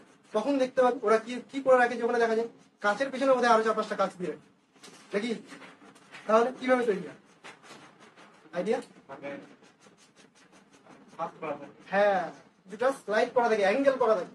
এই মনে কর প্রথম দর্পণটাকে এরকম ভাবেই রেখে দিবি সোজা সমান্তরাল, আর একটা দর্পণ আছে সেটা কিছুটা অ্যাঙ্গেল করা থাকে। আমি যতটা দেখাচ্ছি ততটা থাকে না, কিছুটা অ্যাঙ্গেল থাকে। খেয়াল করে দেখি এইদিকে কাঠের তক্তা, এখানে কাঠের তক্তা, বের দেখলেই বুঝিয়ে দিবি কতটা। এই যে অ্যাঙ্গেলটা করা থাকে, তুই যদি এটা ইনক্রিজ করে দিস এইভাবে, তাহলে এখানে কিছু একটা অ্যাঙ্গেল তৈরি হচ্ছে। এই অ্যাঙ্গেলটার উপর ডিপেন্ড করে প্রতিমার সংখ্যা বেড়ে যায়। তোর কোশ্চেন কি দিবে, তোকে বলে দিবে যে দুটো দর্পণের মধ্যে অ্যাঙ্গেল হচ্ছে 60 ডিগ্রি, কতগুলো প্রতিবিম্ব তৈরি। তো প্রতিবিম্বের সংখ্যা বের করার নিয়ম হচ্ছে 360 ডিগ্রি ওভার থিটা মাইনাস 1। জীবন মরণ করতে দেখি যাবে, 360 ডিগ্রি বাই থিটা লেখা আছে মাইনাস 1। থিটাটা কত বলেছি আমি এই ক্ষেত্রে? 60 ডিগ্রি বলেছি। তাহলে ওখানে ডিভাইড করা বলতে কত হবে? এটা 5। বুঝতে পেরেছিস? এরপরে যদি তুই সেলুনে যাবি, হ্যান্ডে চলে যাবি, চুলদারি না কাটাতে গেলে এমনি চলে যাবি, গিয়ে তুই ওখানে দর্পণের প্রতিবিম্বের সংখ্যা গুনবি যে কটা প্রতিবিম্ব তৈরি হচ্ছে। মনে কর 7টা প্রতিবিম্ব তৈরি হলো, তুই এটার জায়গায় 7 বসিয়ে দিবি, বাড়িয়েছে ওখানে বসাবি না, বাড়িয়েছে বসাবি, এটার জায়গায় 7 বসিয়ে দিবি, দিয়ে এখান থেকে তুই থিটাটাকে বের করে নিতে পারবি না? পারবি তো? এটা এদিকে চলে আসলে 8 হলো, মানে theta equal to 360 degree by এই। দোকানদারকে গিয়ে বলবি আমি বুঝে গেছি তোমার দর্পণের মাঝে কত অ্যাঙ্গেল আছে। বলতো অ্যাঙ্গেল মানে বুঝবেই না, পাগল বলে তোকে চালিয়ে দেবো। বুঝতে পারলি কি না এতটুকু? ওখানে তুই কোনটাকে ডিরেক্ট মেজার করতে পারবি না যে দুটো দর্পণের মধ্যে কোন কি আছে, কিন্তু প্রতিবিম্ব তুই গুনতে পারবি। আর প্রতিবিম্ব যদি গুনে নিতে পারিস তাহলে এখান থেকে বের করে নিতে পারবি অ্যাঙ্গেল কত আছে, হয়ে গেল। এইটুকু শুধু সমতল দর্পণ। এতক্ষণ পর্যন্ত যা পড়লি পুরোটাই সমতল দর্পণ। এগুলো না পড়ালেও চলত, ম্যাক্সিমাম জায়গাতে সমতল দর্পণ পড়াই, আগে থেকেই পড়ে আসিস তোরা, তাই তো। এবার ঢুকবো গলীয় দর্পণ, মেন পার্ট, মানে নতুন যেটা তোরা জানবি, গলীয় দর্পণ। দর্পণ বিভিন্ন রকমের হতে পারে, সমতল দর্পণ হতে পারে, গলীয় দর্পণ হতে পারে, অধিবৃত্তাকার দর্পণ হতে পারে। অধিবৃত্তার নাম শুনেছিস? অঙ্কতে পড়েছিস তো অধিবৃত্ত? উপবৃত্ত পড়েছিস? উপবৃত্তাকার দর্পণ হতে পারে, মানে শেপের উপর ডিপেন্ড করে। আমি ধর সমতল দর্পণ না নিয়ে এইরকম কোন একটা দর্পণ নিলাম,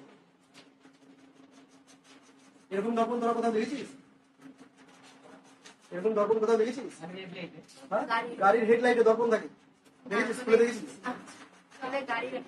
থাকে তো অবশ্যই, তুই কি খুলে দেখেছিস ওর মধ্যে যে দর্পণ আছে? পড়েছি, তাই তো। চামচ দেখেছিস? চামচের সামনের দিকটা, চামচের পেছনের দিকটা, এগুলো কি সব বাঁকানো থাকে, তাই না? এগুলো হচ্ছে গলীয় দর্পণ। তো আমি একটা চামচের ভেতরের দিকে গেছি আর একটা চামচের বাইরের দিকে গেছি। যেই দিকটা আমি দাগ দিচ্ছি সেই দিকটা হচ্ছে পেছনের দিক, তুই ইমাজিন করবি। এটা যদি চামচ হয়, এর সামনের দিকটাতে আমি মুখ দিচ্ছি, তাহলে এই দিকটাতে আমি দাগ দিচ্ছি, এই দিকটা ঘষাতে হবে, ঠিক আছে? যখন এইদিকে দেখছি তখন এই দিকটাতে দাগ দিচ্ছি। তো গলীয় দর্পণ দুই প্রকার তুই দেখতে পাচ্ছিস। যদি ভেতরের তলটা রিফ্লেক্টিং সারফেস হিসেবে কাজ করে তাহলে তাকে বলবো আমরা অবতল দর্পণ। ক্লিয়ার তো? অবতল মানে ভেতরে ঢুকে যাওয়া, তলিয়ে যাওয়া। আর যদি উপরের সারফেসটা রিফ্লেক্টিং সারফেস হিসেবে কাজ করে তাহলে তাকে আমরা বলবো উপরের দর্পণ, মানে উত্তল দর্পণ। বোঝা গেছে? এতটুকু মনে থাকবে। একটা অবতল, একটা উত্তল। কারো যদি ইংলিশ জানার দরকার হয় এটা কনকেভ, এটা হচ্ছে কনভেক্স। কেভ মানে কি মনে হয়? গর্ত, গুহার ভিতরে ঢুকে যাওয়া, তাই না? সেখান থেকে মনে রেখে দিয়েছে, সেখান থেকে মনে থাকবে। আর বাকিটা হচ্ছে ক্লিয়ার হচ্ছে। উত্তল জিনিসটা কি আর অবতল জিনিসটা কি ভুলিয়ে যাবে কিন্তু। এবার আমি তোদের বলবো, আচ্ছা একটা ছবি আঁকে, তারপর তোরা বল এটা কোন দর্পণ, বল এটা কোন দর্পণ, ঠিক করে ভেবেছি কেবল। উত্তল দর্পণ। কেন উত্তল দর্পণ এটা? কারণ রিফ্লেক্টিং সারফেসটা উপরে আছে, তাই তো? খাত কাটা অংশটা ভেতরে ঢুকি। বলে দেখ এটা উত্তল দর্পণ, এটা উত্তল দর্পণ। তোদের আমি বলে দেবো, যদি না নিট যেই দিস তাহলে শুধুমাত্র বোর্ড লেভেলের জন্য মনে রাখার খুব সহজ। তুই কি করবি? এই দাগদার লাইনটাকে সবসময় ডান দিকে রাখার চেষ্টা, মানে রিফ্লেক্টিং সারফেস সবসময় বাম দিকে রাখ। তাহলে প্রত্যেকটা ছবি করতে তোর সলভ মানে সুবিধা হবে। তুই এরকমও রাখতে পারিস, যখন আমি এখন যেটা আঁকলাম এটাও তুই রাখতে পারিস। তবে বোর্ড লেভেল অনুযায়ী এত জটিল করার দরকার নেই। তুই শুধু এইটুকু মনে রাখবি যে রিফ্লেক্টিং সারফেস কোন দিকে থাকবে, সবসময় বাম দিকে থাকবে। তাহলে ছবি আর প্রতিবিম্ব রিলেটেড যে অনেকগুলো বৈশিষ্ট্য আসবে, সেই বৈশিষ্ট্যগুলো তুই খুব ইজিলি ধরে নিতে পারবি, মুখস্থ করবি। ঠিক আছে, যদি ওই টিকটিকটা না করিস তাহলে কিন্তু অসুবিধা। এর ক্ষেত্রে কিছু পয়েন্ট বলে দিই যেগুলো তোদের জানতে হবে, পরীক্ষায় জীবনে পাবি না, শুধু নামগুলো জেনে রাখবি। মাঝে একটা বিন্দু পাবি, এই বিন্দুটাকে কি বলা হয়? মেরু। কি বলা হয় এটাকে? মেরু। ও দিয়ে লিখবি, ও লিখবি প্রকাশ করবি। এখানে মাঝে থাকবে, সেটাকে কি বলবো? মেরু। এই দুটো বিন্দুকে আমরা কি বলবো? প্রান্তীয় বিন্দু। ঠিক আছে, এই দুটো বিন্দুকে আমরা বলবো প্রান্ত। আচ্ছা, এই মিররটা একটা গোলাকৃতি অংশ, তাই তো? মানে তুই যদি একে ইমাজিন করিস একটা গোলক বানিয়ে নিস, তাহলে তার একটা কেন্দ্র থাকবে তো, থাকবে না? সেই কেন্দ্রটাকে এই দর্পণটার কি বলা হবে? বল। বা ভেরি গুড, আম মনে আছে বক্রতা কেন্দ্র। এটা কি বলা হয় এটাকে? বক্রতা কেন্দ্র। মেরু আর বক্রতা কেন্দ্রকে যদি জয়েন করে দিই তাহলে কি পাবো রে? বলিস না, আমার সরলরেখা পাবো। তবে তো পাচ্ছি, কিন্তু এটার নাম কি? ওটা বক্রতা কেন্দ্র। এই যে লাইনটা বেরোবে, লাইনটার নাম কি? বল। সরলরেখা। বললাম প্রধান অক্ষর। ভেরি গুড, প্রধান অক্ষর। প্রিন্সিপাল অ্যাক্সিস বা প্রধান অক্ষর, নামগুলো অ্যাটলিস্ট জানতেই হবে। আচ্ছা, এখানেও বক্রতা কেন্দ্র এটা, আর এটা প্রধান অক্ষর। একটা জিনিস খেয়াল করবি, বক্রতা কেন্দ্র অবতল দর্পণের ক্ষেত্রে ভেতরের দিক, ভেতর বলতে রিফ্লেক্টিং সারফেসের ভেতরের দিক, আর এর ক্ষেত্রে রিফ্লেক্টিং সারফেসের বাইরের দিক। বুঝতে পারছিস ব্যাপারটা? ফোকাস বিন্দু বলে একটা পার্ট পাওয়া যাবে। ফোকাস বিন্দু ডেফিনেশন আমরা করবো। ফোকাস বিন্দু কোথায় থাকে? মেরু আর বক্রতা কেন্দ্রের মাঝে থাকে। এখানেও তাই থাকবে, মাঝে থাকবে ফোকাস বিন্দু, ফোকাস কেন্দ্র। হয়েছে? আচ্ছা, ফোকাস তল কাকে বলি? ফোকাস বিন্দু দিয়ে প্রধান অক্ষের সঙ্গে লম্বভাবে যে তলটা কল্পনা করবো, এখানে আমি তলটাকে তো সরল রেখা দেখাচ্ছি, তলটা হলো এইটা। একটা অনেক কাজে লাগছে না? এরকম ভাবে তলটাকে ইমাজিন করো। এই দর্পণটা তো এরকম নেই, 3 ডাইমেনশনাল, এইরকম আছে, তাই তো? এরকম ভাবে যদি থাকে, এই তলটা হচ্ছে ফোকাস। বোঝা গেছে? ইমাজিন করা গেছে? আর কি পার্ট বাকি গেল? উন্মেষ বলে একটা পার্ট আছে, নাম শুনেছিস না? উন্মেষ। হ্যাঁ, উন্মেষটা কি জিনিস? তাই তো, উন্মেষটা কি জিনিস ছিল? উন্মেষটা হচ্ছে এই প্রান্তীয় বিন্দু দুটোকে যদি যুক্ত করে দিস, যদি এটা ফোকাসের মধ্যে চলে যাচ্ছে, আমি বোঝানোর জন্য দুটো করি। প্রান্তীয় বিন্দু দুটোকে যদি তুই যুক্ত করে দিস, তাহলে যে রেডিয়াস বা যে ব্যাসটা পাবি, রেডিয়াস নয়, যে ব্যাস পাবি বা যে দৈর্ঘ্যটা পাবি, সেই দৈর্ঘ্যটাকে বলবো আমরা উন্মেষ। ঠিক আছে? কৌণিক উন্মেষ বলে একটা পার্ট আছে, সেটা হচ্ছে বক্রতা কেন্দ্রে যে কোণটা উৎপন্ন করে প্রান্তীয় বিন্দুতে, তাকে বলবো আমরা কৌণিক উন্মেষ। হয়েছে এতটুকু? ফোকাস। ফোকাস সম্পর্কে একটু বলবো এবার। ফোকাসটা কাকে বলে, ফোকাস বিন্দু কি করে ডিফাইন করা হয়, আর এর গুরুত্ব কতটা দেখবো। এটা মাথার উপর দিয়ে যাচ্ছে না তো?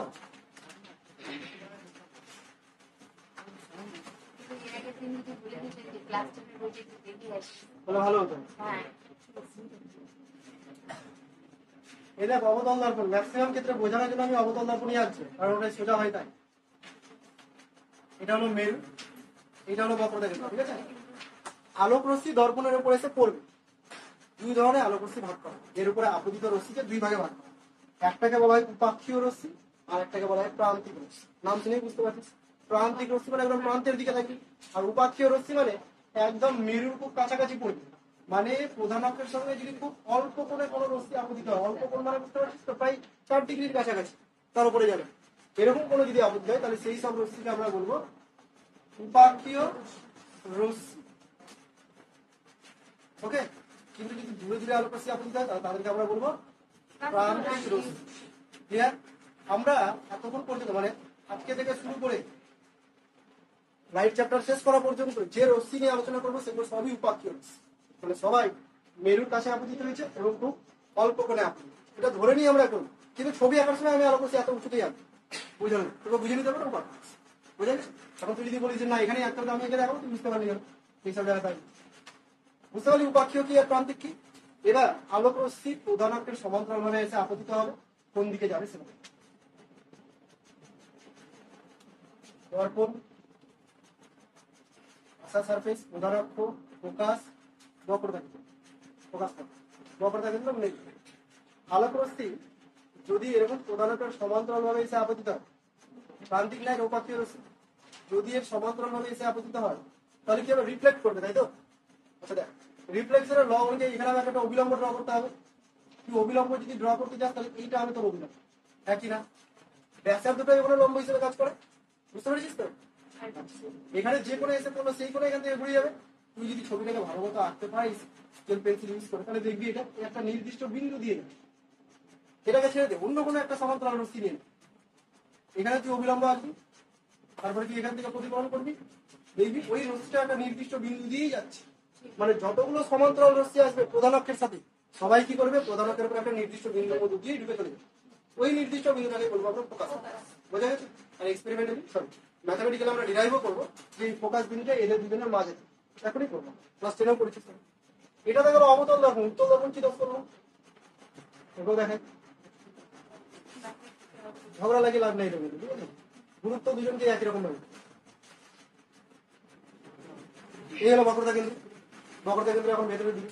আলোক রশ্মি কোন দিক থেকে আসবে, এদিক থেকে নাকি ওদিক থেকে? আমার বাম দিক থেকে যাবে না ডান দিক থেকে আসবে? বাম দিক থেকে আসবে, কারণ রিফ্লেকটিভ সারফেস এই দিক থেকে আসবে। হ্যাঁ, লাইট এদিক থেকে আসতে পারে কিন্তু রিফ্লেকশন হবে। আলোক রশ্মি এদিক থেকেই আসবে। এই আলোক রশ্মিটা প্রধান অক্ষর সমান্তরাল ভাবে আসলো। তুই এখানে কি দেখলি, প্রধান অক্ষর সমান্তরাল ভাবে যদি আসে তাহলে একটা নির্দিষ্ট বিন্দু দিয়ে চলে যাবে। তাহলে এই কি করবে, এখানে একটা নির্দিষ্ট বিন্দু দিয়ে চলে যাবে। যাবে কি করে যাবে, এখানে তো ঘষা সারফেস, এদিকে লাইট ঢুকতেই পারে। বুঝতে পারলি ব্যাপারটা? এদিকে লাইট ঢুকতেই পারবে। তাহলে তুই কি করবি, এখানে রিফ্লেক্ট হবে, এইদিকে রিফ্লেক্ট হতে পারে, এইদিকে রিফ্লেক্ট হতে পারে। আমি বুঝতে পারছি না কার কেমন আছে, তবে এখানে অবিলম্ব এঁকে নিতে হবে। অবিলম্ব কি করে আসবি, ব্যাসার্ধ এঁকে নিবি, দিয়ে একে এক্সটেন্ড করবি, হয়ে গেল অবিলম্ব। তাহলে এখানে অবিলম্বের সাথে আপতন কোণ এটা, প্রতিফলন কোণ হবে এটা, এদিকে চলে যাচ্ছে। যদি কেউ দেখে তো মনে করবে আলোক রশ্মি এইসব জায়গা, তাই তো? সিমিলারলি এখানে একটা আঁকলাম, এইখানে তুই অবিলম্ব এঁকে দিলি, তাহলে আলোক রশ্মি এইদিকে ঘুরে যাচ্ছে। এই যে একটা নির্দিষ্ট একটা পার্টিকুলার বিন্দুতেই মিলিত হবে বলে মনে হবে, এখানে মিলিত হয়নি, মিলিত হচ্ছে বলে মনে হচ্ছে। ওই পার্টিকুলার বিন্দুটাকে বলবো আমরা মুখ্য ফোকাস। বুঝে চলছে?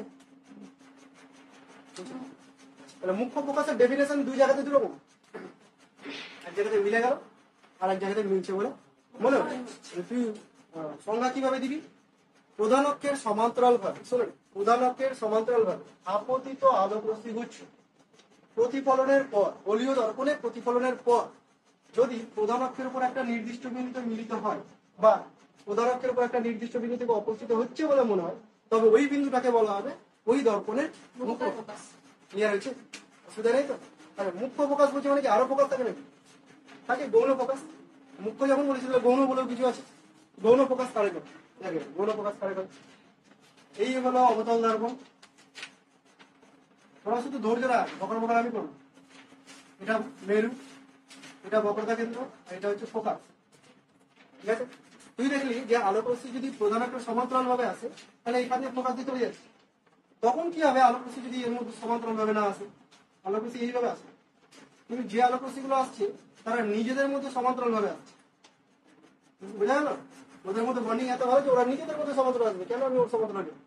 তাহলে এরা গিয়ে কোথায় মিলবে, এরা গিয়ে তখন মিলবে একটা পার্টিকুলার বিন্দুতে, যেই বিন্দুটা ফোকাস তলের উপরেই থাকবে। এটা যদি ফোকাস তল হয় এর উপরেই কোনো একটা বিন্দু থেকে মিলবে। বুঝতে পারলি ব্যাপারটা? হতে পারে এখানে গিয়ে মিলছে, হতে পারে এখানে, থাকবে ফোকাস তলের উপরে। এই দ্বিতীয় বিন্দুটাকে বলা হচ্ছে গৌণ ফোকাস। বুঝেছি? এটাও ফোকাস, তবে আলোক রশ্মিগুলো নিজেদের মধ্যে সমান্তরাল প্রধান। অসুবিধা নেই এতদূর বুঝতে? ব্যাস ক্লিয়ার হয়ে গেছে। তাহলে গৌণ ফোকাস কি আর মুখ্য ফোকাস কি।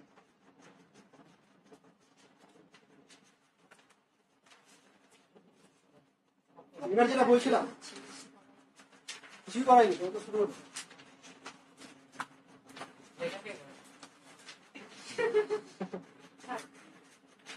এখন শুরু হলো। এতক্ষণ পর্যন্ত যা পাওয়ালাম বাড়ি থেকে একবার রিডিং করলেই দেখবি হয়ে গেছে। গোলীয় দর্পণের ক্ষেত্রে বক্রতা ব্যাসার্ধ ও ফোকাস দৈর্ঘ্য এদের মধ্যে সম্পর্ক।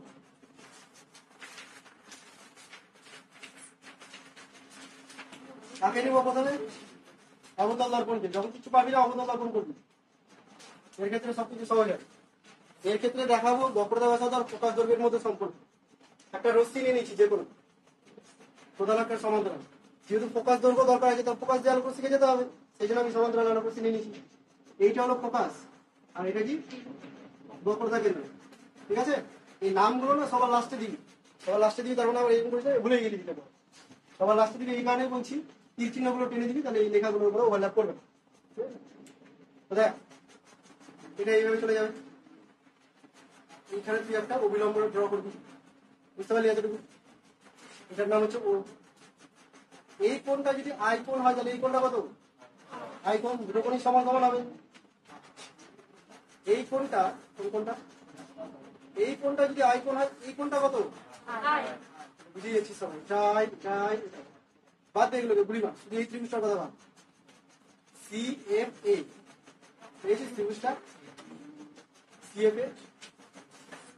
এই ত্রিভুজটার ক্ষেত্রে এই কোণটা আর এই কোণটা সমান, তাই তো? কোন ত্রিভুজের দুটো কোণ যদি সমান হয় তাহলে বিপরীত বাহু সমান না?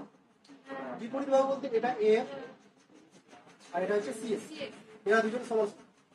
বোঝা গেছে? ছোট্ট এই রশ্মিটা উপাক্ষীয় রশ্মি বলেছিলাম, মানে এ বিন্দু এখানে না, এ বিন্দু কোথায় আছে? এখানে আছে, একদম মেরুর কাছে। বুঝতে পারছিস ব্যাপারটা? এবার তুই ইমাজিন কর যদি এ বিন্দুটা একদম মেরুর কাছে হতো, তাহলে এই যে এ এফ যে দৈর্ঘ্যটা আর এফ ও দৈর্ঘ্যটা, এদের মধ্যে কি খুব বেশি ডিস্টেন্স হতো? প্রায় সেম ধরে নিতে পারতাম। তাহলে এটাকে তুই বলে দিতে পারিস নিয়ারলি ইকুয়ালস টু ও। বলতে পারিস তো? ছবি দেখে মনে হচ্ছে না, যেহেতু উপাক্ষীয় রয়েছে আমি এটাকে ধরতে পারি। তাহলে তুই দেখতে পেলি কি সি এফ আর ও এফ সমান সমান, তাহলে এটাকে তো ফোকাস করতে বলেছিলি, এটাও ফোকাস করবো। তাহলে বক্রতা ব্যাসার্ধ যেটাকে ওসি বলছি সেটা কত হলো? এফ প্লাস এফ, মানে 2a। বল অসুবিধা হলো? এইটুকুই প্রমাণ, ক্লাস 10-এ আসতো 3 মার্ক, কত বড় আছে। বুঝেছিলি কেমন? বুঝেছিলি, মুখস্থ করে নিয়েছিলি। ফোকাস দৈর্ঘ্য বক্রতা ব্যাসার্ধের সম্পর্ক কি? আর ইকুয়াল টু 2a। এবার করাবো, হ্যাঁ এইটি বলছি। আচ্ছা এবার যে জিনিসটা করাবো, টুয়েলভটা কেন দিলাম ভুলে গেল না? দেখ টুয়েলভটা কেন দিলাম তোরা বলতো? ভুলে গেছো? এই পুরোটা আর তো আমি আগে এখান থেকে এখানে আসবো, কত আসলাম? তারপরে এখান থেকে এখানে যাবো, কত গেলাম? কত হলো? ভাই তো বুঝেছিস তো, সেই লেভেলে গিয়ে বোঝাতে হচ্ছে আমাকে। শোন এবার, এখনকার পার্টটা খুবই ইম্পর্টেন্ট। এখন আমি তোদের 7টা ছবি আঁকাবো। 7টা ছবির মধ্যে 3টা ছবি তোরা ক্লাস 10-এ করেছিস, না বুঝে করেছিস, মুখস্থ করেছিস আমি জানি।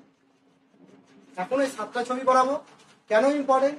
এই চ্যাপ্টারে যে কটা প্রবলেম করবি তুই, একটা দুটো বাদ দিবি, থাকে যে কটা প্রবলেম করবি প্রত্যেকটা প্রবলেমে ছবির কনসেপ্ট কাজে লাগবে। আর যে ছবি বুঝবি না সে অঙ্ক করতে পারবে। হয়তো এখন উত্তর মিলিয়ে দিতে হবে, পরীক্ষা লিখে বেরোতে হবে। বোঝা? ছবিটাকে ক্লিয়ার করে মাথায় ফোকাস রাখবি। আমি এখানে আঁকাবো, আমার সাথে তোরা খাতায় রাফ আঁকবি, আর বাড়িতে রুল পেন্সিল ইউজ করে স্কেল ইউজ করে সুন্দরভাবে এঁকে নিয়ে আসবি পড়বি 2বার করে। 7টা ছবি 2বার করে। ছবি মানে এই না যে পেন্টিং করতে হবে, নর্মালি রে ডায়াগ্রাম দেখাতে হবে। মন দিয়ে দিকে 7টা ছবির মধ্যে অবতল দর্পণের ছবি থাকবে 6টা, আর একটা থাকবে উত্তল দর্পণ। ঠিক আছে? কেন এমনটা হবে সেটাও বলছি ধীরে ধীরে। অবতল দর্পণের ক্ষেত্রে বস্তুকে আমি বিভিন্ন জায়গায় রাখবো এবং তার প্রতিবিম্ব কোথায় তৈরি হচ্ছে, কেমন দেখতে হচ্ছে, প্রকৃতিটা কি, সেই সব জিনিসগুলোকে রাখবো। বোঝা গেল কি করবো? 7টা ছবির মধ্যে বস্তুকে বিভিন্ন দূরত্বে রাখবো, পার্টিকুলার দূরত্ব, তার জন্য প্রতিবিম্ব কোথায় কোথায় তৈরি হচ্ছে, ওর প্রকৃতি কেমন হচ্ছে, সেই সব জিনিসগুলো আমরা এখন রাখবো। প্রথমেই আমি রাখছি বস্তু অসীম। ছবিটা খুলে রাখতে বুঝতে পারবি, এটার সাথে সাথে নোটের লেখাটাও দেখবি। প্রথমেই আছে কোথায়? বস্তু অসীম। অবতল দর্পণ করছি, এই হলো অবতল দর্পণ। মেরু, ফোকাস, বক্রতা। ঠিক আছে? আলোক রশ্মি লাইন টানবি আর তীর চিহ্ন দিবি, এমন না সবটি লাইন টেনে নি ছবি এঁকে নি তারপরে তীর চিহ্ন দিবি, ভুলে যাবি, গ্যারেন্টি। লাইন টানবি, তীর চিহ্ন দিবি, অভ্যাস গিয়ে। ঠিক আছে?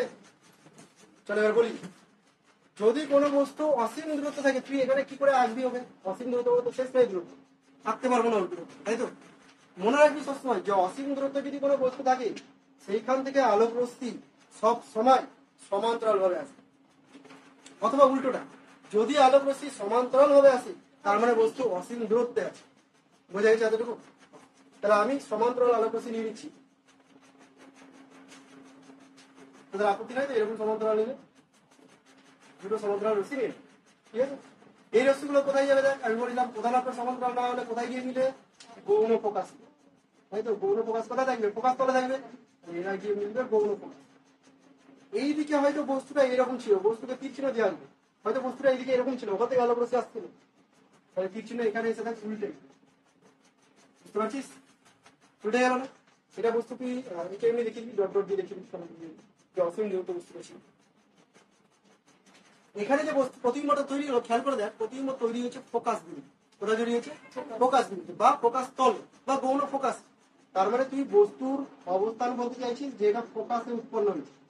প্রথমে লিখলাম বস্তুর অবস্থান, তারপরে লিখছি বস্তু উল্টা আছে না সোজা আছে, সরি প্রতিবিম্ব উল্টা আছে না সোজা আছে, উল্টে গেছে, মাথা উপর দিকে ছিল, নিচে দিকে চলে গেছে, তাহলে এটা কি হচ্ছে? অবশিষ্ট হয়েছে। এরকম একটু করে বাংলা মানে সাহিত্যিক ওয়ার্ড ইউজ করতে হবে, ঠিক আছে? অবশিষ্ট, উল্টো বলবি না, অভদ্র ভাষা ইউজ করতে হবে, অবশিষ্ট। আচ্ছা, এখানে দেখ আলোক রশ্মিগুলো মিলিত হয়েছে নাকি মিলিত হচ্ছে বলে মনে হচ্ছে? মিলিত হয়েছে। যদি হচ্ছে বলে মনে হয় তাহলে তো ডটের, তাই না? তাহলে মিলিত হয়েছে। যদি মিলিত হয়ে যায় তাহলে সদ্বিম্ব না অসদ্বিম্ব? সদ্বিম্ব। সৎ প্রতিবিম্ব দিয়ে দিয়েছে, হয়েছে না এতটুকু? আরেকটা বৈশিষ্ট্য হয়, ভুলে গেলাম সেটা কি, অবশ্যই ছোট বড়। এটা কি তৈরি হয়েছে? ছোট প্রতিবিম্ব তৈরি হচ্ছে, এটাকে লিখবি ছোট। ওই হয়তো ক্ষুদ্র পাবি, একই ভাষা বই থাকি, অসুবিধা নেই ততটুকু। এটা একটা ছবি করি। এই যে আলোক রশ্মি দেখলাম, এই আলোক রশ্মি গুলো কোথা থেকে আসছিল? মাথা থেকে আসছিল, এইভাবে মাথা থেকে এসে ঘুরে নিচে চলে গেল। এই যে রশ্মিটা, এটা একটু নিচ থেকে আসছিল, এটা ঘুরে কি করলো দেখ, এইদিকে চলে আসে, বুঝতে পারছিস ব্যাপারটা? সবাই এখানে চলে আসে, তাহলে পাদবিন্দু থেকে যে আলোক রশ্মিটা যাচ্ছিল এখানে, সেটা সোজাসুজি এইভাবে চলে আসলো, মানে এই জায়গাটা ছেদ বিন্দু হয়ে গেল। সেকেন্ড কেস, এটা সবাই হাতে আঁকলি তো? ব্যাস, এবার দেখ আমি সময় দেবো আঁকার, তখন এখানে বস্তুকে একটু একটু করে দর্পণের দিকে নিয়ে আসবো। ওটা লিখিস না এখানে, এখানে আলাদা পয়েন্ট, এটা লিখ। এই দেখ নাম দিতে ভুলে গেছি কিন্তু তোরা এরকম লিখ, বস্তুকে এবার কোথায় নিয়ে আসবো দেখ, ছিল অসীম দূরত্বে, এবার নিয়ে আসবো বক্রতা কেন্দ্র আর অসীমের মাঝামাঝি কোথাও। কোথায় কোথায় বললাম? বক্রতা কেন্দ্র আর অসীমের মাঝামাঝি কোথাও। ধীরে ধীরে ওকে ভেতরে ঢুকাচ্ছি, ঠিক আছে? তাহলে আমি এখানে শর্টে লিখছি সি ও ইনফাইনাইটের মধ্যে, বস্তু আছে সি আর ইনফিনিটির মধ্যে, অসীমের মধ্যে। ওকে,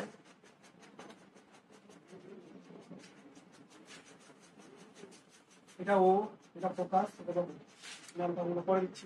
কোথায় রাখবো বস্তুকে? এই সব জায়গায়, ঠিক আছে? তোরা এখনই আঁকবি না, আঁকার একটা ট্রিকও আছে, অনেক সময় মিলাতেই পারবি না যেখানে মিলানো উচিত, কারণ হাতে আঁকছিস।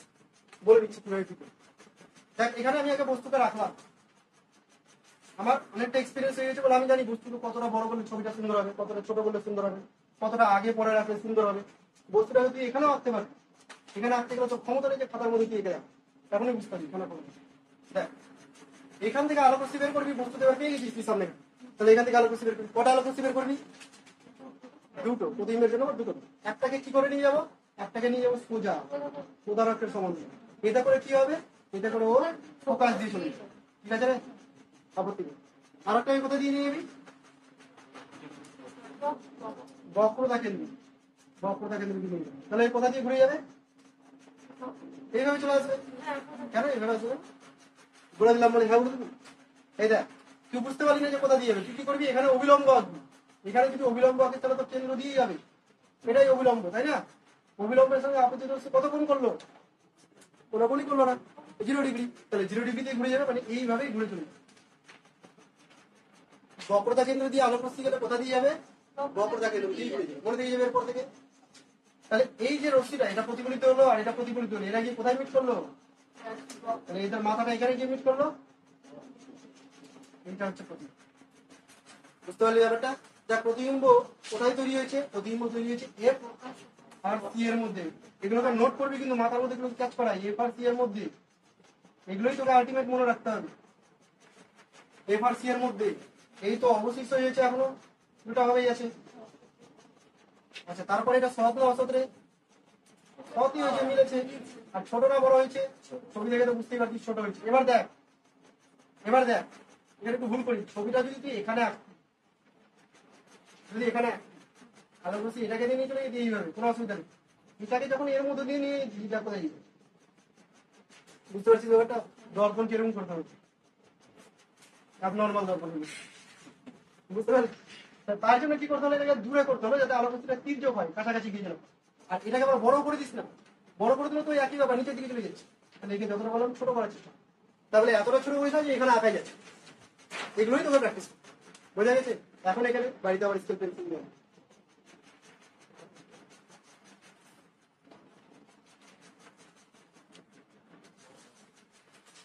নেক্সট পার্ট কোথায় কোথায় ঢুকেছি দেখ। অসীমে ছিল, সিআরএফ এর মধ্যে নিয়ে আসলাম, এবার সি এর উপরে বসে দিই, মানে বক্রতা কেন্দ্রের উপরে রাখবো। ঠিক আছে, এখানে একটা পার্টিকুলার ছবি দিয়ে দিই। 3 নাম্বার পার্ট হচ্ছে সিএ, বক্রতা কেন্দ্র। আমি ছোট করে দিলাম, তোরা খুব ভাবে লিখে নিস। ছবি আগে আঁকবি না, এটা আঁকার ট্রিকও বলে দিব। ফোকাস, বক্রতা কেন্দ্র, বস্তুকে কোথায় রাখবো? এইখানে রাখবো, তাই তো? এখানে রাখবো। দুটো আলো বস্তু বের করবো, একটা তো ওটাই আছে সমান্তরাল, যাবে কোথা দিয়ে? ফোকাস দিয়ে, তাই তো? দেখ আমি এমন ভাবে কায়দা করে নিয়ে যাবো, আমি জানি কোথায় প্রতিবিম্ব তৈরি করতে হবে, সেখানেই তৈরি করবো। তুই হাত দিয়ে তৈরি করতে গেলে ওখানে যাবে না। আমি চেষ্টা করছি, হয় কি জোর করে এখানেই দেবো। এটা একটা হলো। আর একটা হলো বস্তু কোথা দিয়ে যেত? বক্রতা কেন্দ্র দিয়ে যেত। এখন কি করে নিয়ে যাবি তুই বক্রতা কেন্দ্র? তুই ছোট বসে আছে, পারবি না। তাহলে অন্য কোনো রাস্তা খুঁজি, ফোকাস দিয়ে নিয়ে চলে যাবো।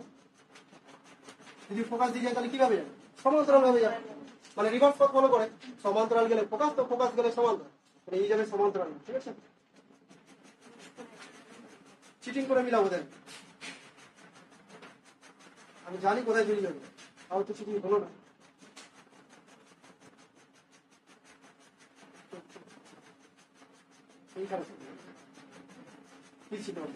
কোথায় তৈরি হবে বুঝতে পারছিস তো?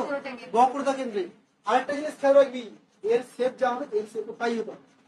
এবার তোরা কি করে আঁকবি? হাতে কলমে করতে গেলে বা পেন্সিল দিয়ে করতে গেলেও দেখবি কোনো কোনো সময় এখানে আসছে, তখন তোরা কি করে করবি? তোরা এইভাবে আঁকবি, আমি তোমাকে বলে দিবি। প্রথমে আয়তক্ষেত্র এঁকে নিবি। আয়তক্ষেত্র আঁকতে পারিস তো? আয়তক্ষেত্র আঁকতে পারিস, এটাকে করে দিবি হাফ।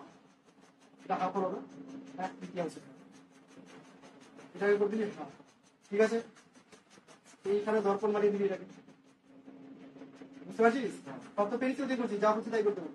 এই হলো তোর বস্তু, আর এই হলো তোর প্রতিবিম্ব। এখানে একটা কর্ণ, এখানে একটা কর্ণ, এই হলো তোর ফোকাস।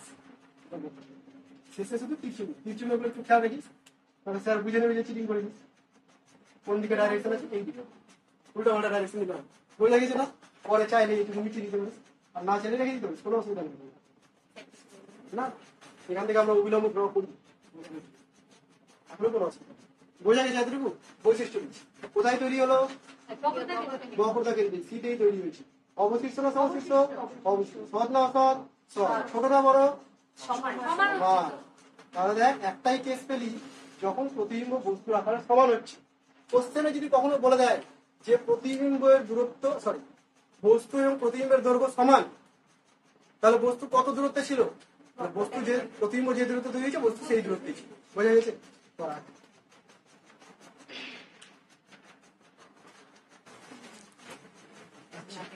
এবার বস্তুকে কোথায় নিয়ে যাবো বলতো? কোথায়? ভেতরে ঢুকাবো বক্রতা কেন্দ্র থেকে। পয়েন্টটা লিখবো এরকম, পয়েন্টটা লিখবো এরকম, বক্রতা কেন্দ্র আর ফোকাসের মধ্যে। ঠিক আছে, আমি শর্ট শর্টে লিখছি। দেখ মন দিয়ে ছবিটা বুঝবি, এত বাজে ছবি আসবি না আমার মতো। ফোকাস, বক্রতা কেন্দ্র, বস্তু কোথায় থাকবে? সিআরএফ এর মধ্যে থাকবে, তাই তো? এটার নামকরণ করে দিবি, বলো ভুল ছেড়ে দিবে। এখানে ও সিআরএফ এর মধ্যে যদি রাখি, তাহলে কোন জায়গায় রাখলে বেটার হয়? যে এখানেও রাখতে পারিস, এখানেও রাখতে পারিস, এখানেও রাখতে পারিস। কোথায় রাখলে সুবিধা হবে? সুবিধা হবে যতটা তুই ফোকাসের কাছাকাছি নিবি, এবং যতটা ছোট করতে হবে, বড় করবি, যতটা বলবি ছোট করার চেষ্টা করবি, ফোকাসের কাছে নেবে। কেন করবো? ছবি আপনি বুঝতে পারবেন। এই হলো সমান্তরাল, যাবে ফোকাস। ঠিক আছে? ঠিক আছে, আরেকটা কথা দিয়ে যাবে, আরেকটাকে তুই বক্রতা কেন্দ্র বরাবর নিয়ে যেতে পারিস, অথবা তুই ফোকাস দিয়ে নিয়ে যেতে পারিস, তোর ইচ্ছে তুই কোনটা দিতে পারিস। ঠিক আছে, তুই যদি বক্রতা কেন্দ্র দিয়ে নিয়ে যাস, তাহলে এইখানে ডটেড করে দিতে পারে, এখানে তো আলোর রশ্মি যাচ্ছে না, বস্তু এখানে চলে, এখান থেকে আলোর রশ্মি বেরাচ্ছে। বুঝতে পারলি? আর বক্রতা কেন্দ্র বরাবর গেলে বক্রতা কেন্দ্র দিয়েই ঘুরে চলে যায়। ক্লিয়ার হয়েছে? আমি একটু চিটিং করে এখানে মেলাই, এইভাবে এইভাবে এইভাবে এইভাবে মিলে যাচ্ছে না, মিলে গেল এই জায়গাটা মিলে, ঠিক আছে? তাহলে এই সোজা এই পথে যাচ্ছিল, এই পথে ঘুরে গেছে। আর একটা কথা মাথায় রাখবি, একটা লাইনে 3-4টা তীর চিহ্ন দিয়ে দিবি না। যেমন এটা এখান দিয়ে গেছে, এখান দিয়ে আসলে এখানে একটা তীর চিহ্ন দিয়ে দিবি, এই লাইনটাকে পাস করলে এখানে একটা তীর চিহ্ন দিয়ে দিবি, এরকম করলে হবে না। একটা লাইনে একটাই তীর চিহ্ন, শুধুমাত্র ডাইরেকশন প্রকাশ করার জন্য। তাহলে এটা গিয়ে মিললো কোথায়? এই জায়গাটায়, মানে এখানে প্রতিবিম্ব তৈরি হবে, এটা আমার নাম রাখা গেল, তোদের জায়গা থাকবে। দেখ ওর প্রকৃতি পাল্টে গেল, ওর চলে গেল এই দিকটাতে, সাথে বড় হয়ে গেল, তাই না? তাহলে আমি এখন যদি বৈশিষ্ট্য লিখি, কোথায় তৈরি হলো? সি ও ইনফিনিটির মধ্যে, বুঝতে পারলি? অবশীর্ষ এখনো অবশীর্ষ আছে, এটা চেঞ্জ হয়নি। সবই আছে, সব চেঞ্জ হয়নি, কোনগুলো চেঞ্জ হচ্ছে খেয়াল করবি। আর এটা বিবর্ধিত হয়ে গেল, বড় বলবি না, বলবি বিবর্ধিত, ভদ্র কথা। কি বলবি? বিবর্ধিত, ঠিক আছে? তো ব্যাপারটা কি দাঁড়ালো, তুই দেখতে পেলি যতক্ষণ বক্রতা কেন্দ্রের বাইরে ছিল, বাইরে আর ভেতরে, বুঝতে পারছিস তো? যতক্ষণ বক্রতা কেন্দ্রের বাইরে ছিল, বেচারা সাইজের ছিল ছোট ছোট, আর যেই বক্রতা কেন্দ্রের মধ্যে নিজের রাজ্যে ঢুকে গেল, তখন হয়ে গেল বড় কথা। ক্লিয়ার হয়েছে? এই কনসেপ্ট গুলো দাও, ছবিটা এখানে তিনটা দীক্ষিত হয়ে গেল এখানে, দেখছিস তো? এইগুলো তোরাই করবি, হ্যাঁ? কে কি বলছি বুঝতে পারলাম, বাংলা তো।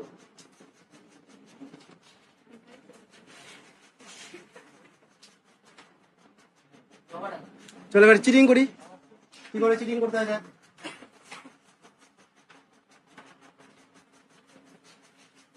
চিটিং দেখে নে, ফোকাস বক্রতা কেন্দ্র কোথাও বসাবি না, আগেই কি করবি তুই? এটাকে আমি ঠিক বলি, আগে এরকম করে দিবি। এই সেটটা ইমাজিন করতে পারছিস তো? এটা এখানে গিয়ে যাচ্ছিল, এটা এখানে যাচ্ছিল, তাই না? এটাকেই তুই আগে একে বস্তু তৈরি করে না, তাহলে বুঝলি বস্তু তৈরি করে না। এটা হলো প্রতিবিম্ব, এই জায়গাটাতে এটা তো ফোকাস, তাই না? ফোকাস দিয়ে যাচ্ছিল, আর এটা ছিল কি বক্রতা কেন্দ্র, তাই না? বস্তু কোথায় থাকবে? ফোকাস আর বক্রতা কেন্দ্রের মাঝে, বস্তুতে কোথায়? এই জায়গাতে। তোর ইচ্ছা হলো, শুধু ফরওয়ার্ডে ফোন করতে হবে, যেটা সমান্তরাল হয়ে যাচ্ছিল, বুঝতে পেরেছিস? আগে থেকে বুঝতে পারি না তোর কথা বলবো। প্রথমে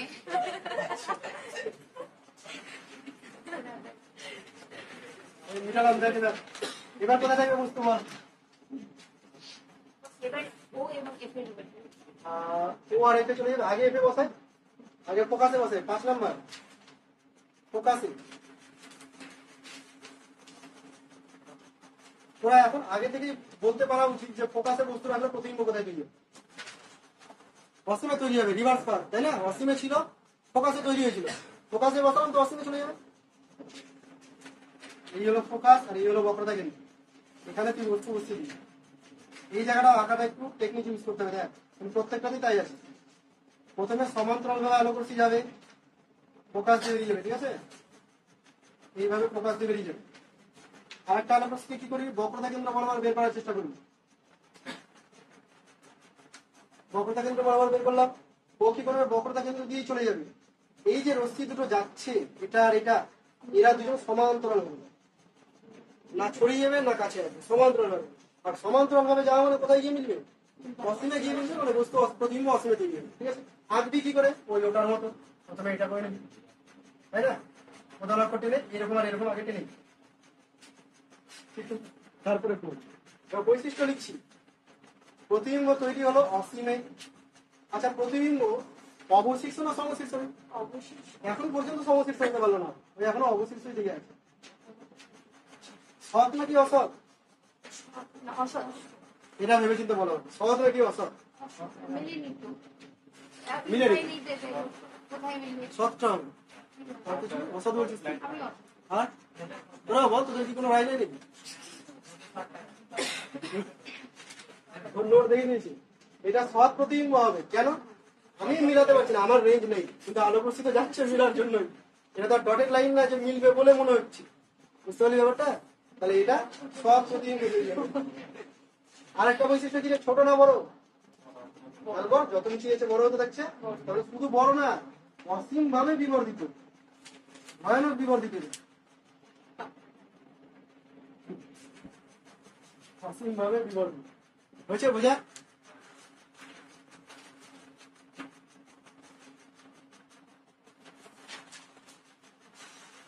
তাড়াতাড়ি আর সি আর এফ গুলো দিয়ে দিবি।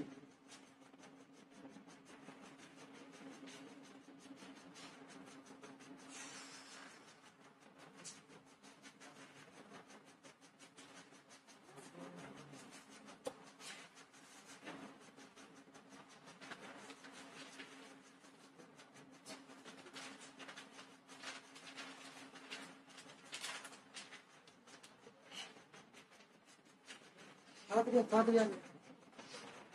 ভিডিও লেন্থ বড় হয়ে গেছে, জায়গাটা কোনো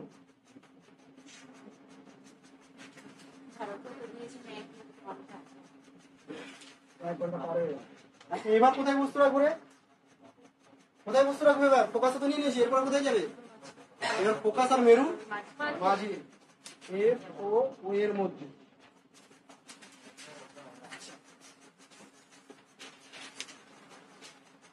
দেখ ভালো করে দেখবি এদিকে, বললে ফোকাস মেরু বক্রতা কেন্দ্র, বস্তুকে কোথায় রাখবো? রাখলাম এখানে মাঝে, যে কোনো এক জায়গায় রাখ। ভালো প্রস্তুতি বেরাবে একটা এরকম ভাবে। কোথা দিয়ে যাবে রে?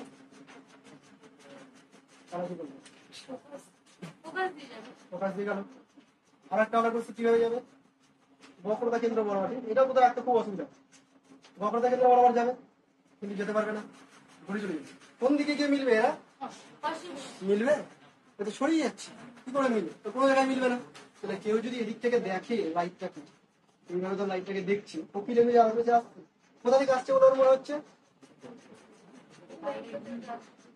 এইখান থেকে আসছে বলে ওর মনে হচ্ছে। তুই বুঝতে পারলি? এইটা হয়ে গেল প্রতিবিম্ব। সৎ নাকি অসৎ?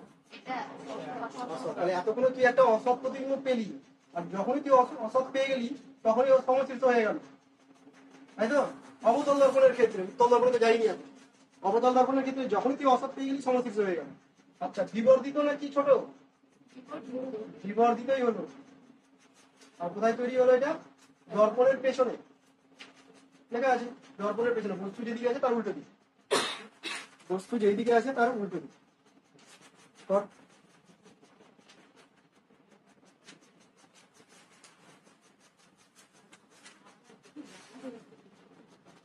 কি নাম হবে? এটা এ, এটা সি। আরো ভালোভাবে দিতে যায় তাহলে এটা পিকিউ বস্তু, এটা হচ্ছে এম এম ড্যাশ দর্পণ। আর নাম নিবি, এটা হচ্ছে পি ড্যাশ কিউ ড্যাশ। হলো না? এরকম ভাবে নামকরণ করছে। 6টা ছবি অবতল দর্পণের ক্ষেত্রে। এবার বস্তুকে তুই কোথায় রাখবি? মেরুতে রাখবি, দিবি? মেরুতে রাখা যাবে, মেরুতে রাখলে প্রতিবিম্ব মেরুতেই মনে হয়।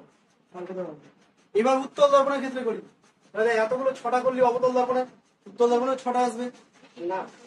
উত্তল দর্পণে একটাই আছে। কেন একটা আসবে সেটাও দেখে নিবি।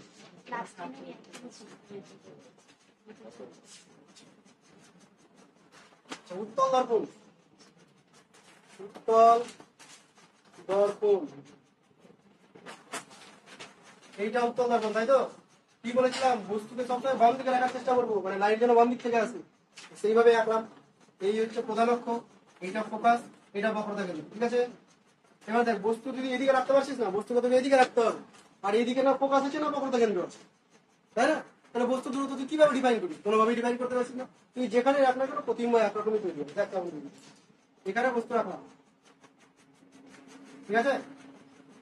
দুটো রশ্মি একটা সমান্তরাল, যেটা কি হলো ফোকাস থেকে বেরিয়ে যাচ্ছে বলে মনে হচ্ছে, ক্লিয়ার? আর একটা বক্রতা কেন্দ্র অভিমুখী করি, তুমি যেতে পারলো না, বক্রতা কেন্দ্র থেকে ঘুরে যাচ্ছে বলে মনে হচ্ছে। তাহলে এই দুটো নাকি মিলবে কোনোদিন গিয়ে? কোনোদিনই মিলবে না। পেছন থেকে যদি দেখি তো মনে হবে যেন এখান থেকে আলোক রশ্মিটা আসছে, যেখানে টাচ করছে। এইটাই হয়ে গেল প্রতিবিম্ব। বল বুঝতে পারলি? প্রতিবিম্বটা কেমন তৈরি হলো দেখ। প্রতিবিম্বটা বস্তু যেদিকে আছে তার পেছনে তৈরি হয়েছে, মানে দর্পণের উল্টো দিকে। আচ্ছা, এটা সমশীর্ষ হয়েছে না? সমশীর্ষ হয়েছে। অসৎ হয়েছে না? অসৎ হয়েছে। মিলেনি তো? মিলছে বলে মনে হচ্ছে। আর কি হয়েছে? ছোট না বড়? ছোট, ক্ষুদ্র। আচ্ছা, এবার একটা জিনিস খেয়াল কর, একটু আমি এটাকে সামারাইজ করে দিচ্ছি।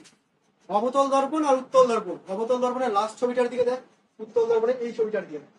অবতল দর্পণের ক্ষেত্রে লাস্ট ছবিটাতে সমশীর্ষ হয়েছে, অসৎ হয়েছে।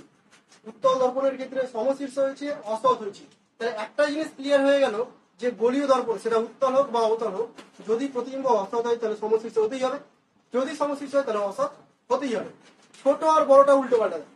উত্তলের ক্ষেত্রে অসৎ প্রতিবিম্বটা ছোট হতে হবে, অবতলের ক্ষেত্রে বড় হতে হবে, এইটুকু ডিফারেন্স। তাহলে উত্তল অবতলকে কিন্তু চেনা যাবে এটা থেকে। বোঝা গেছে? উত্তল দর্পণ কখনোই সৎ প্রতিবিম্ব তৈরি করতে পারে না, অলওয়েজ অসৎ প্রতিবিম্ব। আর অবতল দর্পণ শুধুমাত্র পার্টিকুলার একটা কেসেই অসৎ প্রতিবিম্ব তৈরি করে, বাকি সব ক্ষেত্রে সৎ প্রতিবিম্ব। ক্লিয়ার হয়েছে? সামারাইজ হলো? আরো কয়েকটা সামারাইজ কর, পরের বিষয়ে আরো কয়েকটা সামারাইজ দেয়। অবতল দর্পণের ক্ষেত্রে বস্তুকে যত আমি দর্পণের দিকে নিয়ে আসছিলাম, বক্রতা কেন্দ্র পর্যন্ত প্রতিবিম্ব ছোট হচ্ছে। মনে পড়ছে? যেই বক্রতা কেন্দ্রের ভেতরে আমি ঢুকে গেলাম, প্রতিবিম্ব বড় হতে শুরু করবে, কিন্তু অবশিষ্টই ছিল সবাই সহজই ছিল। বোঝা গেছে? অসুবিধা হবে না? দর্পণ চেনার পদ্ধতি কি করে দর্পণ চিনবো?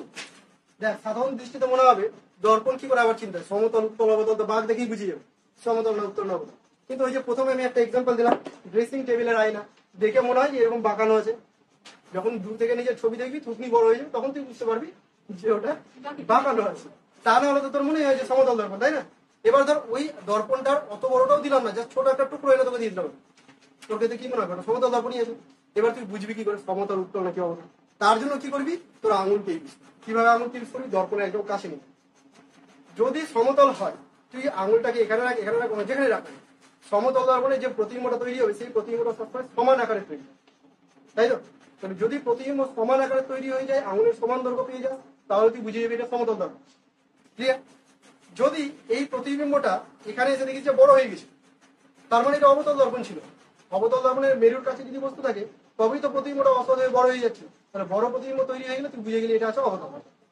যখন তুই দেখবি যে এখানে প্রতিবিম্ব ছোট হয়ে গেল, তার মানে তুই বুঝে গেলি যে এটা আছে উত্তল দর্পণ। উত্তল দর্পণ না থাকলে কি করে ছোট? বোঝা গেছে? ক্লিয়ার হয়েছে? আজকে এতটুকু।